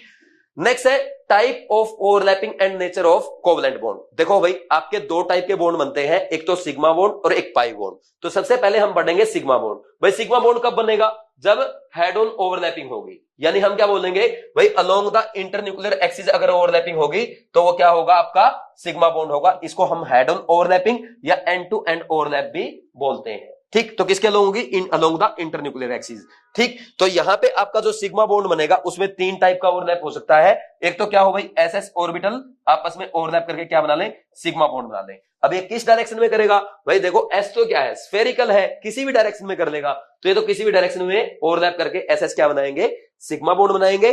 फिर इसके बाद आता है SP ओवरलैपिंग। SP में क्या होगा भाई, जैसे S और P ऑर्बिटल ओवरलैप कर रहे हैं, तो यहां पे PX ऑर्बिटल अगर है यहां पे S के साथ, तो कौन सी डायरेक्शन में बनाएगा, X में। अगर PY है तो Y डायरेक्शन में सिग्मा बॉन्ड बनेगा, और PZ है तो Z डायरेक्शन में आपका सिग्मा बॉन्ड बनेगा। और ओवरलैपिंग ये होगी आपकी जो ये दिखाई गई है, ठीक। सिमिलरली अगर आप बात करें PP ओवरलैप क्या आएगा, अलोंग द इंटरन्यूक्लियर एक्सिस। भाई यहां पे ये आप PX ऑर्बिटल लें या PY लें या PZ लें, ऐसा नहीं कर सकते कि आप PX और PY के ओवरलैप करा रहे हैं। ये तो अभी आपने देखा था क्या होगा, जीरो ओवरलैप होगा। समझ में आई कि नहीं आई बात, ठीक। इसके अलावा PY और PZ क्या होगा, जीरो ओवरलैप होगा। PX और PZ क्या होगा, जीरो ओवरलैप होगा। तो सेम ऑर्बिटल की कराएंगे अलोंग द इंटरन्यूक्लियर एक्सिस, ठीक। नेक्स्ट है पाई बॉन्ड। देखो भाई ये 3 टाइप की आपकी ओवरलैपिंग होगी जिसमें सिग्मा बॉन्ड बन रहा है। अब है पाई बॉन्ड। पाई बॉन्ड में क्या होता है भाई, क्या होगा, जो ऑर्बिटल की जो ओवरलैप होगा वो परपेंडिकुलर टू द क्या होगा, इंटरन्यूक्लियर एक्सिस होगा। इसको हम साइड वाइज ओवरलैप भी बोलते हैं, ठीक। जैसे फॉर एग्जांपल देखो भाई डायग्राम से समझते हैं, यहां पे आपके देखो ये 2 p ऑर्बिटल है। अब मान ये इसका इंटरन्यूक्लियर एक्सिस है, तो ये क्या करेंगे, इस इंटरन्यूक्लियर एक्सिस के, ये आपका इंटरन्यूक्लियर एक्सिस है तो इसके परपेंडिकुलर क्या कर रहे हैं, ओवरलैप कर रहे हैं। तो ये इनका ओवरलैप हो गया। ठीक, तो जब ओवरलैप होगा ऐसा दिखाई देगा, ये इंटरन्यूक्लियर एक्सिस है तो इसके अबोव भी ओवरलैपिंग होगी और बिलो भी ओवरलैपिंग होगी। बट ये ध्यान रखना, कभी ये मत बोल देना कि सर यहाँ पे 2 पाई बॉन्ड बन रहे हैं, बच्चे सोचते हैं कि एक पाई बॉन्ड ये एक ये, ऐसा नहीं है भाई। यही ऑर्बिटल जो है वो आपके इंटरन्यूक्लियर एक्सिस के ऊपर भी ओवरलैप कर रहा है और नीचे भी ओवरलैप कर रहा है। ठीक, फिर नेक्स्ट इसके बाद है स्ट्रेंथ ऑफ सिग्मा बॉन्ड। देखो भाई, आपने थोड़ी देर पहले पढ़ा था कोवलेंट बॉन्ड उतना ही स्ट्रॉन्ग होगा जितनी ज्यादा ओवरलैपिंग हो जितनी ज्यादा ओवरलैपिंग होगी। अब देखो सिग्मा में क्या है भाई, सिग्मा में हेड ऑन ओवरलैपिंग है तो ये तो ओवरलैपिंग ज्यादा होगी, जबकि यहां पे पाई में क्या है, पाई में भाई साइड वाइज ओवरलैप है तो ये ओवरलैप कम होगा। तो इसलिए सिग्मा का ओवरलैप ज्यादा होने की वजह से सिग्मा क्या होगा, पाई से स्ट्रॉन्ग बॉन्ड बनेगा। ठीक, इसके साथ साथ लास्ट लाइन में यहां पे ये भी लिखा है भाई पाई बॉन्ड कभी अकेला एग्जिस्ट नहीं करता, हमेशा सिग्मा बॉन्ड के साथ एग्जिस्ट करेगा। जैसे फॉर एग्जांपल आपका सिंगल बॉन्ड है तो सिग्मा बॉन्ड है, और अगर डबल बॉन्ड है तो एक सिग्मा और एक पाई, और ट्रिपल बॉन्ड है तो एक सिग्मा और 2 पाई। ठीक है भाई, ये बात अच्छे समझ में आ गई। तो ये था आपका एटॉमिक ऑर्बिटल ओवरलैप। अब नेक्स्ट हम क्या पढ़ेंगे, हाइब्रिडाइजेशन। तो देखो भाई, इसमें हमारा फर्स्ट क्वेश्चन यही है कि हम हाइब्रिडाइजेशन क्यों पढ़ते हैं। देखो भाई, अभी हमने वीबीटी में एटॉमिक ऑर्बिटल ओवरलैप कॉन्सेप्ट पढ़ा था, जिसमें हमने देखा था कि जो CH4 के 3 बॉन्ड है उनका बॉन्ड एंगल कितना आना चाहिए, 90 डिग्री, बट रियल में कितना होता है 109 डिग्री 28 मिनट। अब ऐसा क्यों होता है, ये हम हाइब्रिडाइजेशन की हेल्प से एक्सप्लेन करेंगे। तो देखो, सबसे पहले हाइब्रिडाइजेशन किसने इंट्रोड्यूस किया, पोलिंग ने इंट्रोड्यूस किया, और ये एक हाइपोथेटिकल कॉन्सेप्ट है, ये रियल में एग्जिस्ट नहीं करता। अब देखो भाई, हाइब्रिडाइजेशन में क्या होता है भाई, जो हमारा मॉलिक्यूल है उसका सेंट्रल एटम के वैलेंस शेल एटॉमिक ऑर्बिटल्स आपस में कंबाइन करेंगे और वो नए ऑर्बिटल बनाएंगे जिनकी एनर्जी क्या होगी, सेम होगी, उनको हम कहते हैं हाइब्रिड ऑर्बिटल, और इस पूरे प्रोसेस को कहते हैं हाइब्रिडाइजेशन। और जब बॉन्ड फॉर्मेशन होता है उसमें प्योर ऑर्बिटल पार्टिसिपेट नहीं करते, बल्कि कौन से ऑर्बिटल पार्टिसिपेट करेंगे, हाइब्रिड ऑर्बिटल पार्टिसिपेट करेंगे, जिनकी एनर्जी क्या होगी, सबकी इक्वल होगी। इसलिए सभी बॉन्ड्स की बॉन्ड लेंथ क्या होगी, इक्वल होगी, और सभी बॉन्ड्स की बॉन्ड एनर्जी भी क्या होगी, इक्वल होगी। समझ आ गई भाई बात। जैसे फॉर एग्जांपल यहां पे हम बात करें भाई 2s और 2p ऑर्बिटल्स, जैसे यहाँ पे CH4 में है तो 2s ऑर्बिटल और 2p के 3 ऑर्बिटल आपस में क्या करेंगे, मिक्सिंग करेंगे, और ये 4 नए ऑर्बिटल बनाएंगे जिनकी एनर्जी क्या होगी, सेम होगी। तो ये हो गया आपके 4sp3 हाइब्रिड ऑर्बिटल्स। ठीक, फिर इसके बाद देखो इसके साइलेंट फीचर क्या है। ठीक, अच्छा ये पढ़ो तो पढ़ देना, वैसे मैं सारा आपको एक्सप्लेन करता चल रहा हूं, है ना, बस सुनते चलो, that is more than enough. जहां पे मैं बोलूंगा ना कि इंपॉर्टेंट पॉइंट है, डायरेक्ट एनसीईआरटी से आ सकता है, वो आप हाईलाइट कर सकते हो। देखो इसमें फर्स्ट पॉइंट क्या है, the number of hybrid orbital is equal to the number of atomic orbital that get hybridised, यानी जितने एटॉमिक ऑर्बिटल हाइब्रिडाइजेशन में पार्टिसिपेट करेंगे उतने ही आपके हाइब्रिड ऑर्बिटल फॉर्म होंगे। सेकंड पॉइंट क्या है, the hybridised orbital are always equivalent in energy and shape, उनकी एनर्जी और शेप क्या होगा, सेम होगा। फिर इसके बाद थर्ड है, hybrid orbital are more effective in forming stable bonds than pure atomic orbital. ये मैं पहले ही आपको बता चुका हूं, जो हाइब्रिड ऑर्बिटल है वो बॉन्ड फॉर्मेशन करेंगे ना कि pure atomic orbital. Next fourth point, these hybrid orbital are directed in the space in some preferred direction to have minimum repulsion between electron pairs and thus a stable arrangement, therefore the type of hybridisation indicate the geometry of the molecule. तो देखो भाई, ये जो हमारे hybrid orbital form होंगे तो वो space में ऐसी पोजीशन ऑक्यूपाई करेंगे ताकि उनके इलेक्ट्रॉन्स में जो रिपल्सन है वो मिनिमम हो। ठीक, तो इससे क्या होगा भाई, इससे आपके मॉलिक्यूल की ज्योमेट्री डिफाइन होगी भाई, ताकि वो जब वो अपनी स्पेस में पोजीशन ऑक्यूपाई करेंगे, मैक्सिमम डिस्टेंस, मिनिमम रिपल्सन, तो वहां से ज्योमेट्री भी डिफाइन हो जाएगी। फिर इसके बाद देखो भाई, important condition for hybridisation, the orbital present in the valence shell of the atom are hybridised. मैंने आपको बता, वैलेंस शेल के एटॉमिक ऑर्बिटल हाइब्रिडाइजेशन में पार्टिसिपेट करेंगे। नेक्स्ट है, the orbitals undergoing hybridisation should have almost equal energy, यानी जो atomic orbitals hybridisation कर रहे हैं उनकी एनर्जी क्या होनी चाहिए, या तो सेम होनी चाहिए या ऑलमोस्ट सेम होनी चाहिए। ये नहीं कि बहुत ज्यादा डिफरेंस है तब भी वो आपस में ओवरलैप कर देंगे, ऐसा नहीं होगा। ठीक, फिर उसके बाद next, promotion of electron is not essential condition prior to hybridisation. जैसे हम वीबीटी में पढ़ रहे थे भाई, जो हाइब्रिड आप क्या कर रहे थे, इलेक्ट्रॉन को क्या कर रहे थे, बोलो, एक्साइट करा रहे थे, तो ऐसा हाइब्रिडाइजेशन में कोई जरूरी नहीं है। It is not necessary that only half filled orbital participate in hybridization, in some cases even filled orbital of valence shell take part in hybridization. देखो भाई, हाइब्रिडाइजेशन में ऐसा जरूरी नहीं है जैसा कि वीबीटी में था कि only half filled valence shell orbital participate करेंगे। देखो हाइब्रिडाइजेशन में आपके full filled orbitals, half filled orbitals, even vacant orbital भी पार्टिसिपेट कर सकते हैं। ठीक है भाई। फिर इसके बाद नेक्स्ट पॉइंट देखो, टाइप ऑफ हाइब्रिडाइजेशन। इसमें सबसे पहला आता है एसपी हाइब्रिडाइजेशन। भाई एसपी हाइब्रिडाइजेशन में क्या होगा, एक तो एस ऑर्बिटल और दूसरा पी ऑर्बिटल आपस में क्या करेंगे, हाइब्रिडाइजेशन करेंगे और उसके दो एसपी हाइब्रिड ऑर्बिटल बनेंगे। ठीक। फिर इसके बाद नेक्स्ट लिखा है जो ये एसपी हाइब्रिड ऑर्बिटल बनेंगे तो इनमें क्या होगा, भाई एक एस है और एक पी ऑर्बिटल पार्टिसिपेट कर रहा है तो 50% क्या होगा, एस कैरेक्टर और 50% होगा पी कैरेक्टर। और इनकी ज्योमेट्री कैसी होगी, देखो भाई दो आपके हाइब्रिड ऑर्बिटल बन रहे हैं। जैसे हाइब्रिड ऑर्बिटल का शेप ये होता है, इसमें दो लोब होते हैं, एक तो ये पॉजिटिव एक नेगेटिव, ऐसे शो करते हैं। तो बड़ा लोब जो होगा उसकी हम पॉजिटिव डायरेक्शन शो करेंगे, तो यहां से ये जो पॉजिटिव डायरेक्शन है इस साइड से ये ओवरलैप करता है। यहाँ पे पॉजिटिव और नेगेटिव का मतलब चार्ज नहीं है, बस हम ये शो करते हैं कि ये इसके डायरेक्शन ऑफ ओवरलैप क्या होगी, जो पॉजिटिव साइड है उसकी साइड से होगा, यानी जो बड़ा लोब है उस साइड से ओवरलैप करेगा। ठीक, समझ में आ गया।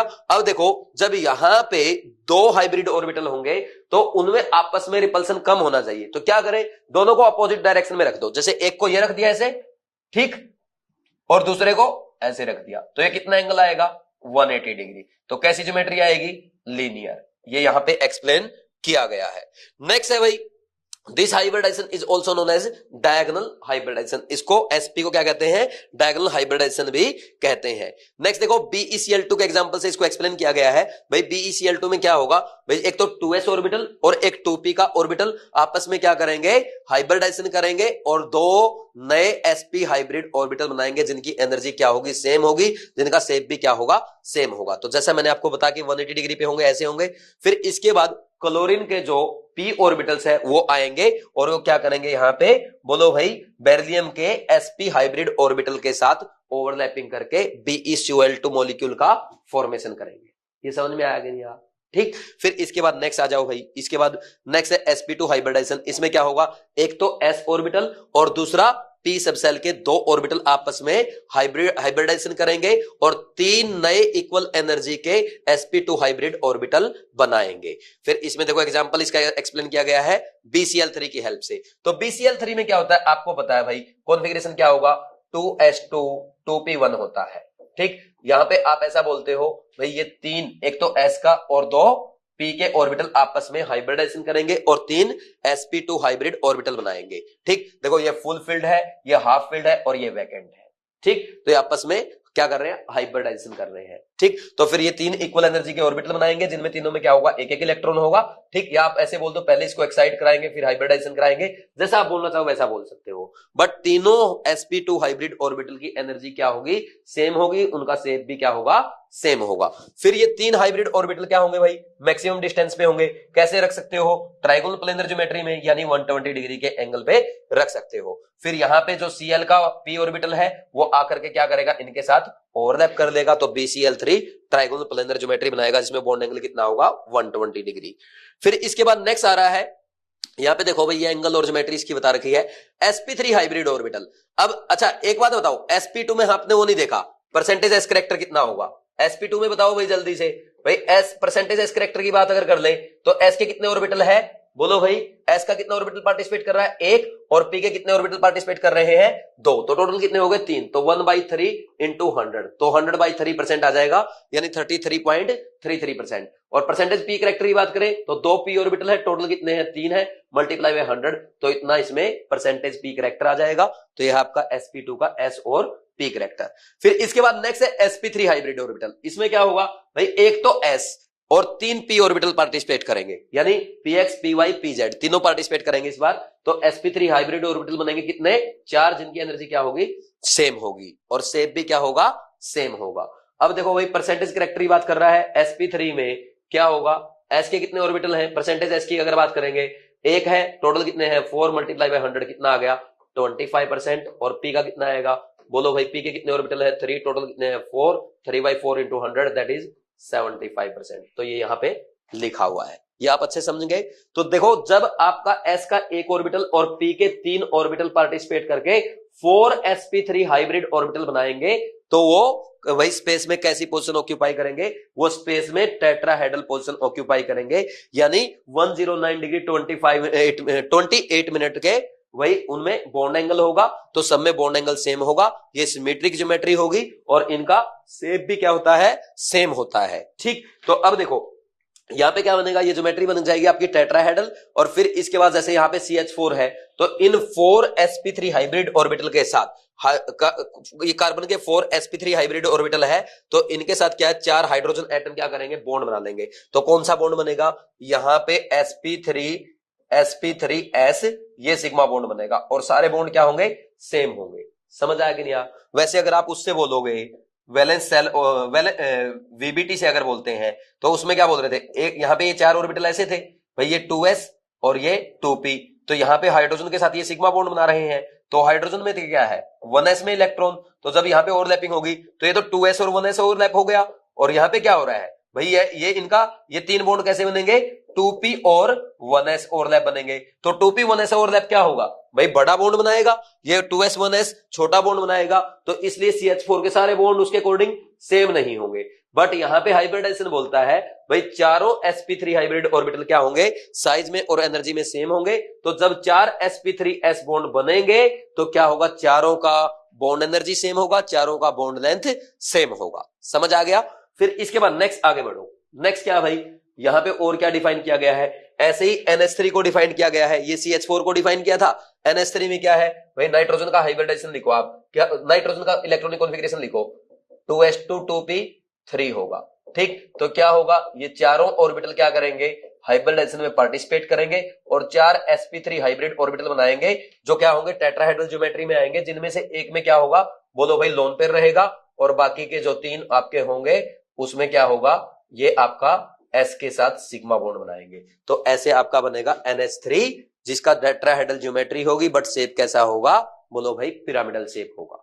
ठीक, और यहां पे जैसे हमने पहले पढ़ा था, ये क्या होगा, loan pair bond pair repulsion की वजह से ये एंगल 109 डिग्री की बजाय कितना आ जाएगा, 107 डिग्री हो जाएगा। ठीक, सिमिलरली आप ऑक्सीजन का भी यहां पे डिफाइन कर सकते हैं, ऑक्सीजन में क्या होगा भाई, उसके 2s और 2p में 2 लोन पेयर है और 2p में 2 अनपेयर्ड इलेक्ट्रॉन है, ये चारों ऑर्बिटल आपस में हाइब्रिडाइजेशन करेंगे तो 4 sp3 हाइब्रिड ऑर्बिटल बनेंगे, जिनमें से 2 में तो क्या आ जाएंगे, 2 लोन पेयर आ जाएंगे, और 2 sp3 हाइब्रिड ऑर्बिटल क्या करेंगे भाई, हाइड्रोजन के साथ सिग्मा बॉन्ड बनाएंगे, तो क्या आएगा, बेंड शेप आएगा। ज्योमेट्री कैसी होगी, ज्योमेट्री तो भाई आपके चारों sp3 हाइब्रिड ऑर्बिटल की टेट्राहेड्रल ही रहेगी, बट मॉलिक्यूल का शेप कैसा नजर आएगा, ये आपका बेंड शेप, और इसमें एंगल कितना हो जाएगा, loan pair bond pair repulsion की वजह से 109 डिग्री 28 मिनट की बजाय 104.5 डिग्री हो जाएगा। ठीक, फिर इसके बाद नेक्स्ट और आगे बढ़ो भाई, और नेक्स्ट है other example of sp3 sp2 and sp hybridization. सबसे पहले इसमें है C2H6 मॉलिक्यूल। भाई C2H6 मॉलिक्यूल में क्या होगा भाई, यहां पे देखो कार्बन जो है, यहां पे कार्बन के साथ सिग्मा बॉन्ड बनाएगा और 3 CH बॉन्ड बनाएगा, तो सिमिलरली ये वाला कार्बन भी 3 CH बॉन्ड बनाएगा, तो यहां पे इसका हाइब्रिडाइजेशन क्या आ जाएगा, 4 बॉन्ड बनेंगे, तो sp3 हाइब्रिडाइजेशन होगा और टेट्राहेड्रल ज्योमेट्री होगी इस कार्बन की भी और इस कार्बन की भी। ठीक, तो इसमें देखो जो CC बॉन्ड लेंथ है भाई, इसमें क्या होगा, यहां पे sp3 और sp3, इसका भी हाइब्रिडाइजेशन sp3, तो ये sp3 ऑर्बिटल का ओवरलैप होगा, बल्कि यहां पे CH बॉन्ड में क्या होगा, sp3s ओवरलैप होगा, तो इसकी वजह से ये बॉन्ड छोटा होगा, ये बॉन्ड बड़ा होगा, इसलिए carbon carbon bond length 154 picometre आती है, जबकि CH बॉन्ड लेंथ कितनी आएगी, 109 पिकोमीटर। नेक्स्ट है sp2 हाइब्रिडाइजेशन इन C2H4 मॉलिक्यूल। देखो भाई इथीन में sp2 हाइब्रिडाइजेशन कैसे होगा, बहुत अच्छे से एक्सप्लेन किया गया है। देखो इथीन में जो 2 कार्बन है, दोनों कार्बन का क्या होगा, sp2 हाइब्रिडाइजेशन होगा। कैसे होगा भाई, एक तो इनका s और 2 p ऑर्बिटल क्या करेंगे, आपस में ओवरलैप करके 3 sp2 हाइब्रिड ऑर्बिटल बनाएंगे। अब 3 sp2 हाइब्रिड ऑर्बिटल कैसे आएंगे भाई, ये एक प्लेन में आएंगे, जैसे इस कार्बन के तो ये 3 है, और यहां पे इस कार्बन के भी 3 sp2 हाइब्रिड ऑर्बिटल है, तो इनका एक sp2 हाइब्रिड ऑर्बिटल ओवरलैप करके क्या बना लेगा, सिग्मा बॉन्ड बना लेगा, और बाकी क्या होंगे भाई, बाकी ये दोनों क्या करेंगे, यहां पे हाइड्रोजन के s ऑर्बिटल के साथ ओवरलैप करके sp2s सिग्मा बॉन्ड बनाएंगे। सिमिलरली यहां पे भी होगा। ठीक, तो ये sp2 हाइब्रिडाइजेशन है, तो इसकी ज्योमेट्री कैसी होगी, ट्राइगोनल प्लेनर होगी, तो ये एक प्लेन में आएगा ये मॉलिक्यूल। अब देखो ये तो एक प्लेन में आ गया, अब पाई बॉन्ड कैसे बनेगा, इस प्लेन के परपेंडिकुलर बनेगा। और एक बात का और ध्यान रखना, कभी भी हाइब्रिडाइजेशन में कभी भी हाइब्रिड ऑर्बिटल पाई बॉन्ड नहीं बनाएंगे, hybrid orbital only sigma bond बनाएंगे, पाई बॉन्ड कैसे बनेगा? प्योर एटॉमिक ऑर्बिटल के ओवरलैपिंग की वजह से बनेगा। ठीक, तो यहां पे देखो भाई, एक s और 2 p ऑर्बिटल ने क्या किया था? हाइब्रिडाइजेशन करके 3 sp2 हाइब्रिड ऑर्बिटल बनाए थे। तो जो बचा हुआ p ऑर्बिटल है वो क्या है? इसके परपेंडिकुलर रहेगा। तो क्या करेंगे? इस प्लेन के परपेंडिकुलर ये क्या प्योर p ऑर्बिटल ओवरलैप करेंगे और पाई बॉन्ड फॉर्मेशन होगा। जैसा कि यहां पे देखो आपको इसमें दिखाया गया है भाई, इस फिगर में दिखाया गया, ये इसका प्लेन है और यहां पे ये 2px क्या कर गया? ओवरलैप कर गया, और ओवरलैप करके क्या बना लिया? ये पाई बॉन्ड का फॉर्मेशन हो गया। ठीक है, यहां पे ये मत बोलना सर ये 2 पाई बॉन्ड है। ये क्या है भाई? प्लेन के ऊपर भी ओवरलैपिंग हो रही है और प्लेन के नीचे भी ओवरलैपिंग हो रही है, ये दिखाया गया है। समझ आया कि नहीं यार? इसमें कोई डाउट नहीं है। अब इसके बाद देखो यहां पे एक पॉइंट और लिखा है, ये एनसीईआरटी में अगर आप पढ़ेंगे, बाकी तो मैंने सारा एक्सप्लेन कर दिया। अब इसमें जो यहां पे कार्बन कार्बन डबल बॉन्ड बनेगा, तो यहां पे ये बॉन्ड लेंथ तो होगी आपकी 134 पिकोमीटर, और जो आपकी कार्बन CH बॉन्ड की बॉन्ड लेंथ आएगी वो आएगी 108 पिकोमीटर। इसको रटने की कोई जरूरत नहीं है। फिर इसके बाद देखो भाई, यहां पे ये वाला जो बॉन्ड एंगल होगा कितना होना चाहिए? 120 होना चाहिए, बट थोड़ा सा कम होगा, 117.6 डिग्री होगा। इसका रीजन क्या है? क्योंकि देखो भाई यहां पे जो कार्बन कार्बन डबल बॉन्ड है, तो डबल बॉन्ड में क्या होगा? इलेक्ट्रॉन डेंसिटी ज्यादा होगी। किससे? सिंगल बॉन्ड से। तो यहां पे इनका double bond single bond repulsion थोड़ा ज्यादा होगा। किससे ज्यादा होगा? बोलो भाई, सिंगल बॉन्ड रिपल्सन से। इसलिए यहां पे क्या कर देगा? इन दोनों बॉन्ड को थोड़ा कंप्रेस कर देगा और बॉन्ड एंगल क्या हो जाएगा? कम हो जाएगा। तो ये हो गया बॉन्ड एंगल। तो ये तो 117 डिग्री रहता है, और ये वाला बॉन्ड एंगल क्या रहेगा? थोड़ा सा ज्यादा रहेगा। कितना रहता है? 121 डिग्री होता है। तो ये आपके एनसीईआरटी में लिखा गया है, एक बार आप इसको पढ़ लेंगे। ठीक, तो ये डायग्राम आप साफ बना सकते हैं ताकि आपको याद रहे। ठीक है भाई, हो जाएगा। नेक्स्ट आगे बढ़ जाए। फिर नेक्स्ट देखो, फिर इसके बाद नेक्स्ट है भाई हाइब्रिड sp हाइब्रिडाइजेशन इन C2H2। देखो भाई C2H2 में क्या होगा? यहां पे आपका 2 कार्बन है, दोनों कार्बन क्या होंगे? sp हाइब्रिड होंगे। sp हाइब्रिडाइजेशन शो करेंगे तो क्या होगा भाई? इस कार्बन का एक तो s और एक p ऑर्बिटल मिलके क्या करेंगे? 2 sp हाइब्रिड ऑर्बिटल बना लेंगे। ये 2 sp हाइब्रिड ऑर्बिटल है। सिमिलरली दूसरे कार्बन के भी ऐसे ही होंगे। तो एक एक sp हाइब्रिड ऑर्बिटल तो इनका खुद का क्या करेगा? कार्बन कार्बन सिग्मा बॉन्ड बनाएगा, और बाकी दूसरा जो है वो हाइड्रोजन के साथ क्या करेगा? sps सिग्मा बॉन्ड बनाएगा। सिमिलरली ये भी sps सिग्मा बॉन्ड बनाएगा। तो ये हो गया आपका इनका ये लीनियर शेप हो गया भाई। sp हाइब्रिडाइजेशन में क्या होगा? लीनियर शेप होगा। अब देखो इसके अलावा जैसे मान लीजिए आपने क्या कंसीडर किया कि pz ऑर्बिटल ने यहां पे s ऑर्बिटल के साथ हाइब्रिडाइजेशन करके sp हाइब्रिड ऑर्बिटल बनाए हैं, आपने ये कंसीडर किया। तो अब यहां पे क्या होगा? px और py जो है ये दोनों क्या होंगे भाई? यहां पे ये z डायरेक्शन के परपेंडिकुलर होंगे भाई। ये दोनों तो ये तो क्या आएंगे आपके? sp हाइब्रिड ऑर्बिटल कौन सी डायरेक्शन में आएंगे? जिस डायरेक्शन में उन्होंने ओवरलैप किया है। कौन सी में किया है? spz यानी z डायरेक्शन में। तो ये तो हो गए आपके z डायरेक्शन में लीनियर शेप में। ठीक, अब px और py क्या होंगे? इसके परपेंडिकुलर होंगे। तो px और py जब z डायरेक्शन के perpendicular pure atomic orbital overlap करेंगे तो क्या होगा? 2 पाई बॉन्ड का फॉर्मेशन होगा। तो वो आपको यहां पे दिखाया गया। देखो 2px ओवरलैप और 2py ओवरलैप। तो ऐसे यहां पे क्या बनेगा भाई? कार्बन कार्बन के बीच में 2 डबल बॉन्ड बन जाएंगे। तो मॉलिक्यूल आपका कैसा बनेगा? ये आपका मॉलिक्यूल है जिसमें ये सिग्मा बॉन्ड है कार्बन कार्बन में, और 2 ये इसके पाई बॉन्ड है, और 2 ये CH बॉन्ड है। तो ये लीनियर ज्योमेट्री बनती है। समझ आया कि नहीं आया? बोलो भाई, इसमें कोई डाउट नहीं होना चाहिए।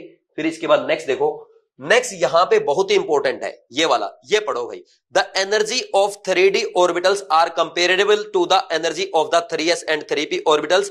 The energy of 3d orbitals are also comparable to those of 4s and 4p orbitals. As a consequence, the hybridization involving either 3s, 3p and 3d or 3d, 4s and 4p is possible. However, since the difference in energy of 3p and 4s orbital is significant, so no hybridization involving 3p, 3d and 4s orbital is possible. समझ आया क्या बोला है भाई? ये यहां पे ये एक्सप्लेन कर रहा है कि जो आपका 3s, 3p और 3d ऑर्बिटल्स होंगे तो इनकी एनर्जी क्या होगी? ऑलमोस्ट सेम होगी। ये तीनों आपस में हाइब्रिडाइजेशन कर सकते हैं। इनकी एनर्जी क्या है? कंपेरेबल है। इसके अलावा जो आपका 4s और 4p है तो इनकी एनर्जी क्या है? 3d के साथ कंपेरेबल है। तो ये भी आपस में क्या कर सकते हैं? हाइब्रिडाइजेशन कर सकते हैं। बट आप ऐसा नहीं करेंगे कि 3p, 3d और 4s का हाइब्रिडाइजेशन कराएं। क्योंकि 3p की जो एनर्जी होती है वो 4s ऑर्बिटल से काफी कम होती है, तो इसलिए ये आपस में हाइब्रिडाइजेशन नहीं करेंगे। क्यों? क्योंकि भाई जिनकी एनर्जी में डिफरेंस ज्यादा होगा तो उनमें हाइब्रिडाइजेशन नहीं होगा। अब क्वेश्चन कैसे आ सकता है भाई, यहां से डायरेक्ट क्वेश्चन बन जाएगा एनसीईआरटी से, which of the following set of atomic orbitals does not undergo hybridization. तो फर्स्ट ऑप्शन दे दिया 3s 3p 3d, second option दे दिया 3d 4s 4p, third option दे दिया 3p 4s 3p 3d 4s और फोर्थ दे दिया ऑल। तो आंसर क्या आ जाएगा बोलो भाई।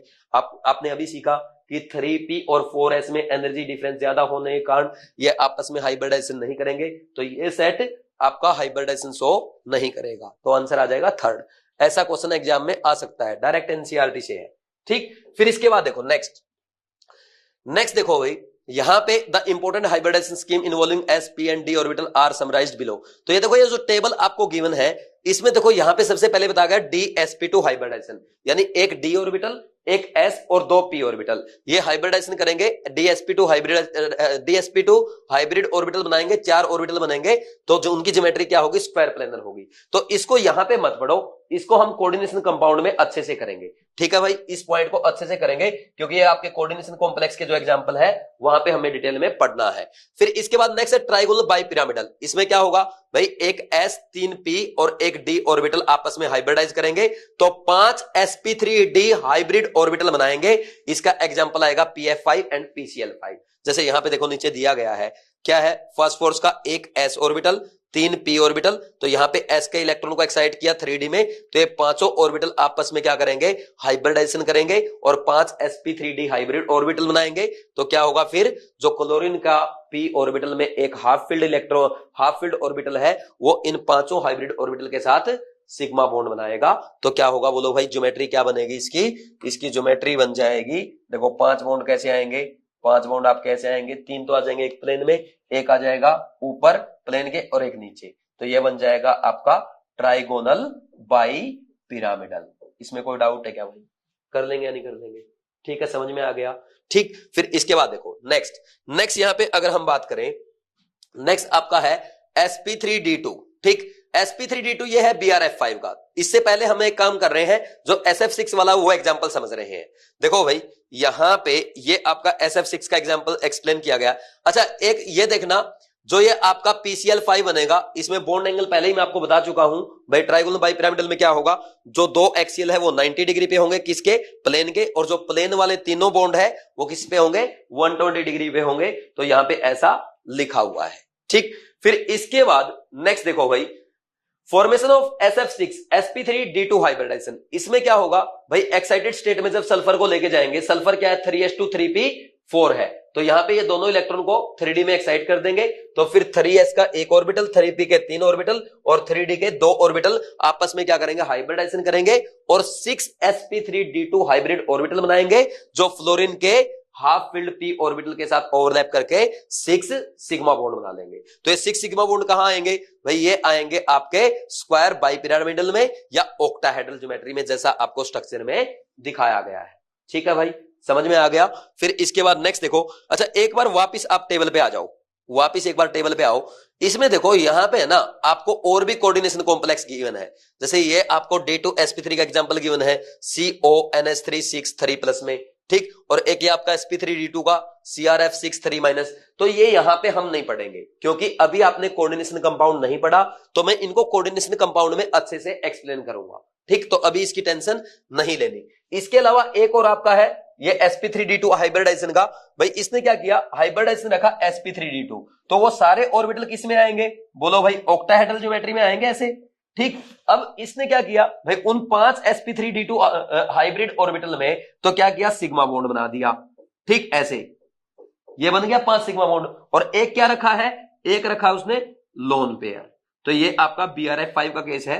तो आप देखो भाई, लोन पेयर तो दिखता नहीं है, लोन पेयर आत्मा होता है पर दिखता नहीं है, तो इसलिए क्या बोलोगे, शेप क्या बनेगा इसका, स्क्वायर पिरामिडल बन जाएगा। ठीक, तो ये भी आपको समझ में आ गया। तो पूरा हाइब्रिडाइजेशन में जितने भी एग्जांपल थे सारे अच्छे से हमने कर लिए। नेक्स्ट है very important molecular orbital theory, that is MOT. But इससे पहले देखो भाई, हाइब्रिडाइजेशन में जो टेबल अभी हमने पढ़ा है उसमें जो कोऑर्डिनेशन कॉम्प्लेक्स गिवन है वो अभी आपको नहीं पढ़ने, उनको हम कोऑर्डिनेशन कंपाउंड में कवर करेंगे। बट आपको अभी एमओटी पे फोकस करना है क्योंकि यहां से आपके एग्जाम में डायरेक्ट क्वेश्चन पूछे जाते हैं। देखो भाई, सबसे पहले हम पढ़ेंगे इसके साइलेंट फीचर्स। इसमें फर्स्ट है the electrons in a molecule are present in the various molecular orbitals as the electrons of the atom are present in the various atomic orbitals. देखो, जैसे एटम में इलेक्ट्रॉन एटॉमिक ऑर्बिटल में present होते हैं वैसे ही electron molecule में molecular orbital में प्रेजेंट होते हैं। नेक्स्ट है second point, the atomic orbitals of comparable energies and proper symmetry combine to form molecular orbitals. यानी मॉलिक्यूलर ऑर्बिटल कैसे बनेंगे? जब एटॉमिक ऑर्बिटल कंबाइन करेंगे। अब कौन से एटॉमिक ऑर्बिटल कंबाइन करेंगे? भाई ऐसे एटॉमिक ऑर्बिटल कंबाइन करेंगे जिनकी एनर्जी क्या होगी? कंपेरेबल होगी और जिनकी सिमेट्री क्या होगी? सेम होगी। सिमेट्री सेम होने का मतलब क्या है? जैसे भाई आपका 2pz के साथ कंबाइन करेगा, बट 2pz 2px और 2py के साथ कंबाइन नहीं करेगा क्योंकि 2pz क्या है? zx इसके लॉन्ग है, बट px और py क्या है? उसके परपेंडिकुलर है। तो इसलिए ये आपस में कंबाइन नहीं करेंगे क्योंकि सिमेट्री सेम नहीं है। नेक्स्ट है भाई third point, while an electron in an atomic orbital is influenced by one nucleus, in a molecular orbital it is influenced by two or more nuclei depending upon the number of atoms in the molecule। देखो भाई, इसको hydrogen atom और hydrogen molecule के example से समझेंगे। ये हमारा hydrogen atom है, इसमें ये न्यूक्लियस है, ये इलेक्ट्रॉन है। इस इलेक्ट्रॉन को ओनली क्या है? एक ही न्यूक्लियस अपनी तरफ अट्रैक्ट कर रहा है, इसलिए क्या होगा? मोनोसेंट्रिक होगा। बट H2 मॉलिक्यूल के केस में क्या होगा भाई? यहां पे ये देखो, ये जो इलेक्ट्रॉन है इसको इसका खुद का न्यूक्लियस भी अट्रैक्ट करेगा और इस इलेक्ट्रॉन को दूसरे एटम का न्यूक्लियस भी अपनी तरफ अट्रैक्ट करेगा। सिमिलरली यहां पे जो इलेक्ट्रॉन होगा उसको भी दोनों न्यूक्लियस अपनी तरफ अट्रैक्ट करेंगे। तो ये इलेक्ट्रॉन कैसे होंगे? डाइसेंट्रिक होंगे। अगर दो से ज्यादा एटम अगर होंगे तो उसमें हम क्या कहेंगे? वो पॉलीसेंट्रिक होंगे। तो ये बताया गया है भाई, एटम में तो क्या होते हैं? मोनोसेंट्रिक, बट मॉलिक्यूल में क्या होते हैं? Polycentric, depending upon the number of atoms in molecule. Next पढ़ो fourth point, the number of molecular orbital formed is equal to the number of combining atomic orbitals. यानी जितने एटॉमिक ऑर्बिटल कंबाइन करेंगे उतने ही मॉलिक्यूलर ऑर्बिटल का formation होगा। Next क्या लिखा है? When two atomic orbital combine, two molecular orbital are formed. One is known as bonding molecular orbital while the other is called anti-bonding molecular orbital। यानी total जितने molecular orbital फॉर्म होंगे उनमें से आधे तो क्या होंगे? bonding molecular orbital, और आधे क्या होंगे? anti-bonding molecular orbital। ठीक है भाई। अब नेक्स्ट इसके बाद देखो fifth point, the bonding molecular orbital has lower energy and hence greater stability than the corresponding anti-bonding molecular orbital। देखो भाई, जो बॉन्डिंग मोलिकुलर ऑर्बिटल होते हैं उनकी एनर्जी कम होती है, किससे? एंटी बॉन्डिंग मोलिकुलर ऑर्बिटल से, इसलिए बॉन्डिंग मोलिकुलर ऑर्बिटल की स्टेबिलिटी भी ज्यादा होती है। फिर इसके बाद नेक्स्ट देखो, just as the electron probability distribution around a nucleus in an atom is given by an atomic orbital, the electron probability distribution around a group of nuclei in a molecule is given by molecular orbital। अरे जैसे आपके electrons क्या है भाई? Atom में atomic orbital में distributed रहते हैं, वैसे ही मॉलिक्यूल में किस में डिस्ट्रीब्यूटेड रहेंगे? मॉलिक्यूलर ऑर्बिटल में डिस्ट्रीब्यूटेड रहेंगे।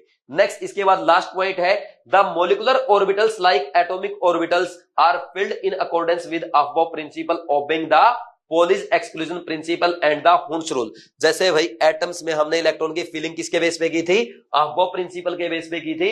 वैसे ही मॉलिक्यूल्स में हम मॉलिक्यूल्स के मॉलिक्यूलर ऑर्बिटल में हम इलेक्ट्रॉन की फिलिंग किसके बेस पे करेंगे? अबव प्रिंसिपल के बेस पे करेंगे। ठीक है भाई। अब नेक्स्ट देखो, formation of molecular orbitals, that is linear combination of atomic orbitals, LCAO। देखो भाई, यहां पे एनसीईआरटी में इसको हाइड्रोजन मॉलिक्यूल के एग्जांपल से समझाया गया है, तो ये मैं आपको अच्छे से एक्सप्लेन करता हूं। देखो भाई, सबसे पहले यहां पे क्या लिखा है? साई लिखा है। अब साई का मतलब क्या है? साई का मतलब यहां पे है इलेक्ट्रॉन वेव फंक्शन। साई क्या है? Electron wave function. तो देखो, जब दो इलेक्ट्रॉन वेव कंस्ट्रक्टिव इंटरफेरेंस करेंगी तो आपके बॉन्डिंग मॉलिक्यूलर ऑर्बिटल का फॉर्मेशन होगा, और जब दो इलेक्ट्रॉन वेव आपका डिस्ट्रक्टिव इंटरफेरेंस करेगी तो उससे क्या बनेगा? एंटी बॉन्डिंग मॉलिक्यूलर ऑर्बिटल का फॉर्मेशन होगा। तो देखो यहां पे अगर हम हाइड्रोजन के केस में बात करें, भाई हाइड्रोजन में क्या है, दो एटम है, दोनों के पास क्या है 1s और 1s ऑर्बिटल है। तो इनके जब दो 1s ऑर्बिटल ओवरलैप करेंगे तो दो मोलिकुलर ऑर्बिटल बनेंगे। इनमें से एक तो होगा बॉन्डिंग मोलिकुलर ऑर्बिटल और दूसरा क्या होगा, एंटी बॉन्डिंग मोलिकुलर ऑर्बिटल। देखो जैसा यहाँ पे दिखाया गया है, यहाँ पे फर्स्ट बताया गया साई ए प्लस साई बी, यानी यहाँ पे दो वेव क्या कर रही हैं, कंस्ट्रक्टिव इंटरफेरेंस। तो क्या बनेगा, बॉन्डिंग मोलिकुलर ऑर्बिटल, और इसको किससे रिप्रेजेंट कर रहे हैं, सिग्मा से। और जब साई ए माइनस साई बी होगा यानी क्या होगा, डिस्ट्रक्टिव इंटरफेरेंस, तो आपका बनेगा एंटी बॉन्डिंग मोलिकुलर ऑर्बिटल, और इसको हम रिप्रेजेंट करेंगे सिग्मा स्टार से। ये समझ में आ गया भाई। अब इसके बाद नेक्स्ट देखो, यहां पे ग्राफ में भी आपको एक्सप्लेन किया गया है। देखो ये ग्राफ में एक्सप्लेन किया गया है, ठीक। यहां पे ये आपका हाइड्रोजन एटम ए है, ये बी है, दोनों में एक एक इलेक्ट्रॉन है, ठीक। तो H2 मॉलिक्यूल में टोटल दो इलेक्ट्रॉन होंगे। तो जब ये आपस में दो एटॉमिक ऑर्बिटल कंबाइन करेंगे, दो मॉलिक्यूलर ऑर्बिटल बनेंगे। एक तो बॉन्डिंग मॉलिक्यूलर ऑर्बिटल जिसकी एनर्जी क्या होगी, आपके एटॉमिक ऑर्बिटल से भी कम होती है, और एक बनेगा एंटी बॉन्डिंग मॉलिक्यूलर ऑर्बिटल जिसकी एनर्जी क्या होगी, आपके बोलो भाई आपके एटॉमिक ऑर्बिटल से भी ज्यादा होगी। बट अगर बात करें ओवरऑल एनर्जी की, तो टोटल आपकी एटॉमिक ऑर्बिटल की जो एनर्जी थी वही आपकी टोटल मॉलिक्यूलर ऑर्बिटल की एनर्जी आएगी। बात समझ में आई कि नहीं आई, इसमें कोई डाउट तो नहीं है। अब देखो यहां पे आपको बताया गया भाई ये आपका बॉन्डिंग मॉलिक्यूलर ऑर्बिटल है, तो अब इनमें क्या है, टोटल दो इलेक्ट्रॉन आएंगे। तो दो इलेक्ट्रॉन आप कहां पे फिल करेंगे, अकॉर्डिंग टू आपको प्रिंसिपल, लेस एनर्जी किसकी है भाई, आपके बॉन्डिंग मॉलिक्यूलर ऑर्बिटल की, तो दोनों इलेक्ट्रॉन यहां पे आ जाएंगे, और एंटी बॉन्डिंग मॉलिक्यूलर ऑर्बिटल क्या रहेगा, वैकेंट रहेगा। तो ये आपका H2 मॉलिक्यूल का केस है। समझ में आया कि नहीं आया, इसमें कोई डाउट तो नहीं है। अब देखो आगे अगर आप पढ़ेंगे, ये कंस्ट्रक्टिव इंटरफेरेंस, डिस्ट्रक्टिव इंटरफेरेंस यहां पे आपको गिवन है, ये मैंने आपको अच्छे से एक्सप्लेन कर दिया। अब इसमें देखो और भी बताया गया है, जैसे क्या होगा भाई, जब आपके ना ये 1s और 1s दो एटॉमिक ऑर्बिटल ओवरलैप कर रहे हैं, ठीक। जब इनमें कंस्ट्रक्टिव इंटरफेरेंस होगा ना, तो क्या होगा, यहां पे भाई ये आपके दो न्यूक्लियाई है, तो इन दोनों के बीच में क्या रहेगी, इलेक्ट्रॉन डेंसिटी होगी, और दोनों के बीच में अगर इलेक्ट्रॉन डेंसिटी होगी तो ये आपस में रिपेल नहीं करेंगे, तो यहां पे इस मॉलिक्यूल की स्टेबिलिटी इंक्रीज होगी। तो यहां पे ये जो कंस्ट्रक्टिव इंटरफेरेंस हुआ है, इसके कारण जो मॉलिक्यूलर ऑर्बिटल बनेगा उसको हम बोलेंगे बॉन्डिंग मॉलिक्यूलर ऑर्बिटल।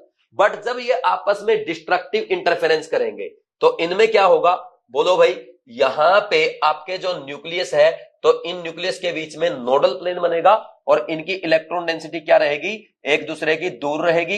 ये इसकी इधर, इसकी इधर, और यहाँ पे दोनों न्यूक्लियस के बीच में क्या है, बोलो भाई, नोडल प्लेन है। तो नोडल प्लेन अगर यहाँ पे रहेगा तो ये एक दूसरे को रिपेल करेंगे। इस रिपल्सन के कारण क्या होगा, बोलो भाई, इनकी एंटी बॉन्डिंग मॉलिक्यूलर ऑर्बिटल की एनर्जी भी इंक्रीज होती है। जबकि यहां पे बॉन्डिंग मॉलिक्यूलर ऑर्बिटल में न्यूक्लियस में के बीच में इलेक्ट्रॉन डेंसिटी प्रेजेंट होने की वजह से क्या होगा, उसकी उनमें फोर्स ऑफ अट्रैक्शन होगा, जिससे एनर्जी कम होगी, स्टेबिलिटी ज्यादा होगी। समझ आया कि नहीं आया, इसमें कोई डाउट नहीं है। तो ये देखो ये सब यहाँ पे एक्सप्लेन किया गया है, जो अभी मैंने आपको समझाया है, ठीक। यहाँ पे पूरा एक्सप्लेन कर रखा है एनसीईआरटी ने।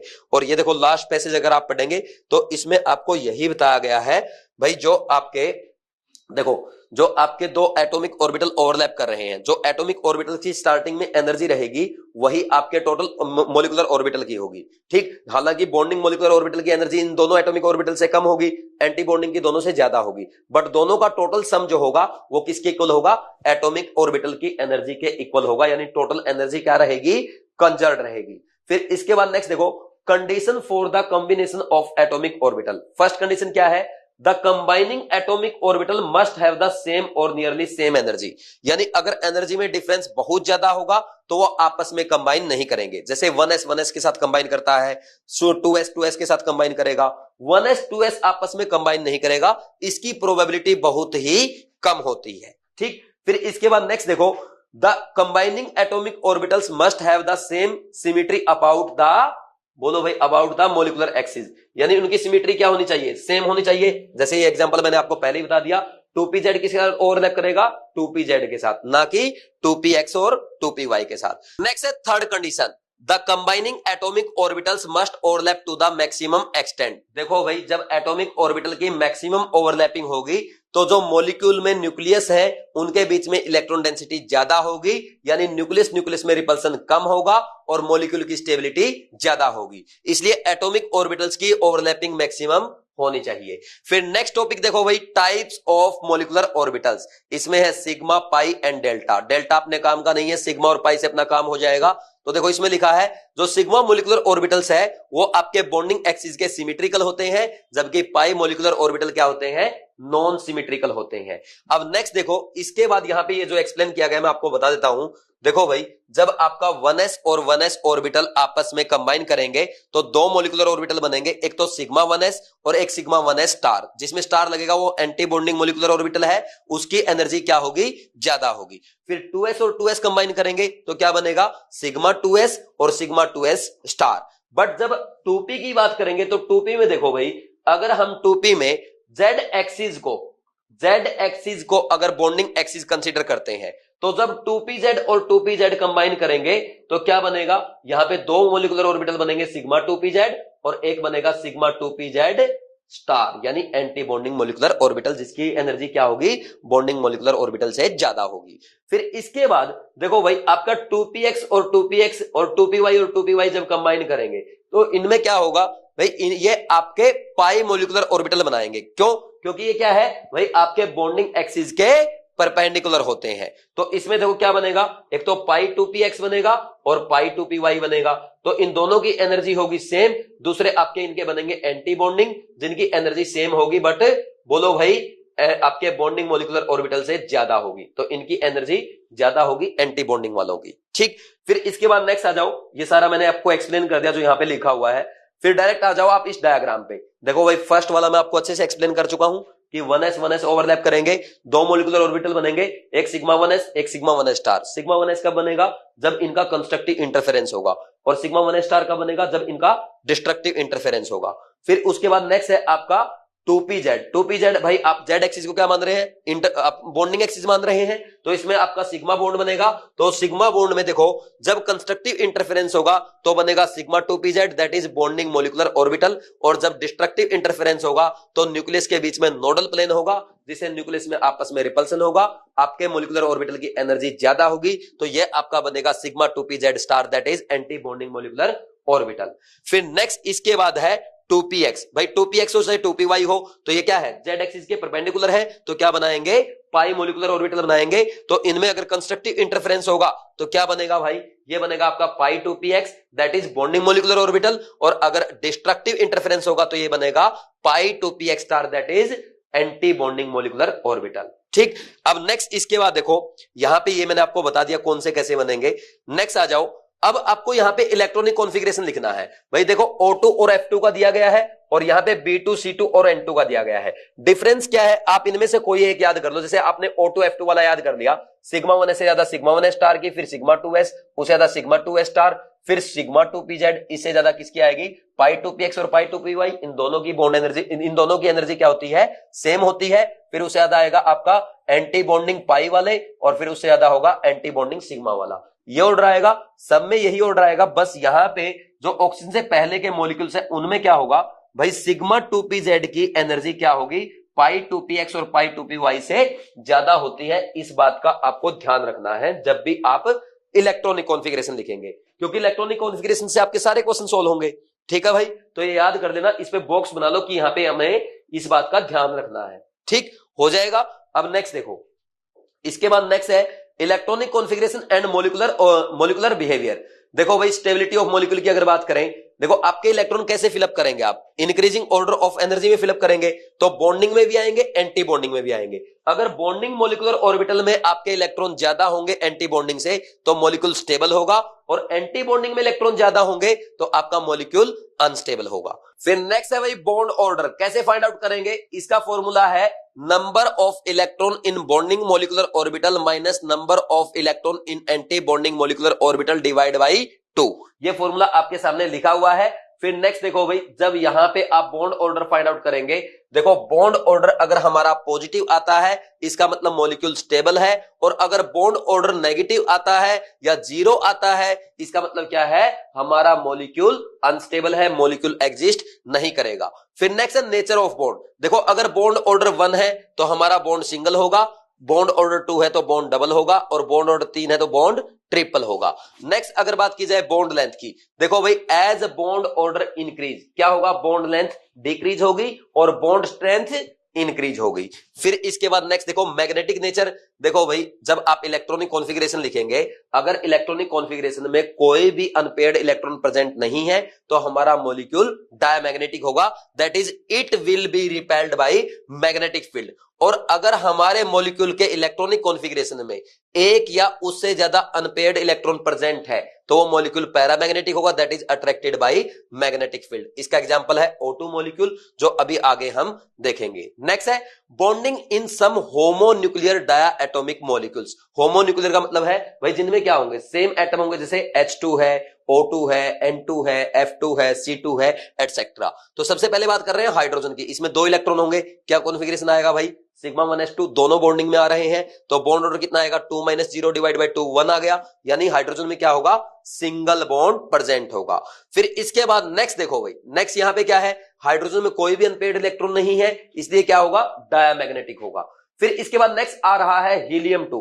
भाई हीलियम में एक एटम में 2 इलेक्ट्रॉन होते हैं तो 2 हीलियम के एटम जब कंबाइन करेंगे टोटल 4 इलेक्ट्रॉन होंगे, कॉन्फ़िगरेशन बनेगा सिग्मा 1s2 सिग्मा 1s2। तो बॉन्डिंग में भी 2 इलेक्ट्रॉन, एंटी बॉन्डिंग में भी 2 इलेक्ट्रॉन, तो बॉन्ड ऑर्डर आएगा 0, यानी He2 मॉलिक्यूल एग्जिस्ट नहीं करता।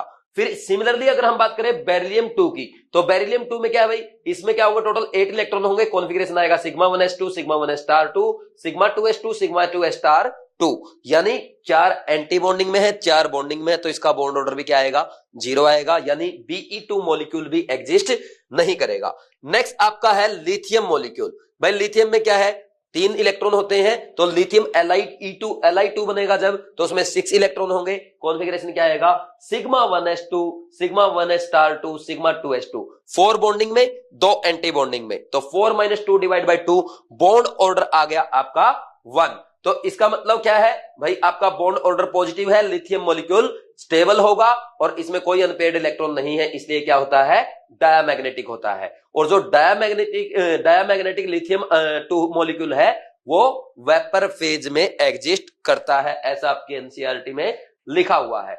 फिर इसके बाद देखो भाई मोस्ट इंपोर्टेंट C2 मॉलिक्यूल। अब C2 मॉलिक्यूल में क्या होगा, एक कार्बन एटम में कितने इलेक्ट्रॉन होते हैं, 6, तो C2 में कितने होंगे, बोलो भाई 12 इलेक्ट्रॉन। कॉन्फ़िगरेशन कैसे लिखेंगे, देखो लिखो मेरे साथ साथ, सिग्मा 1s, सिग्मा 1 में आएंगे 2, फिर आएंगे सिग्मा 1s स्टार में 2, फिर आएगा सिग्मा 2s, इसमें 2 आएंगे, सिग्मा 2s स्टार में भी कितने आएंगे, 2।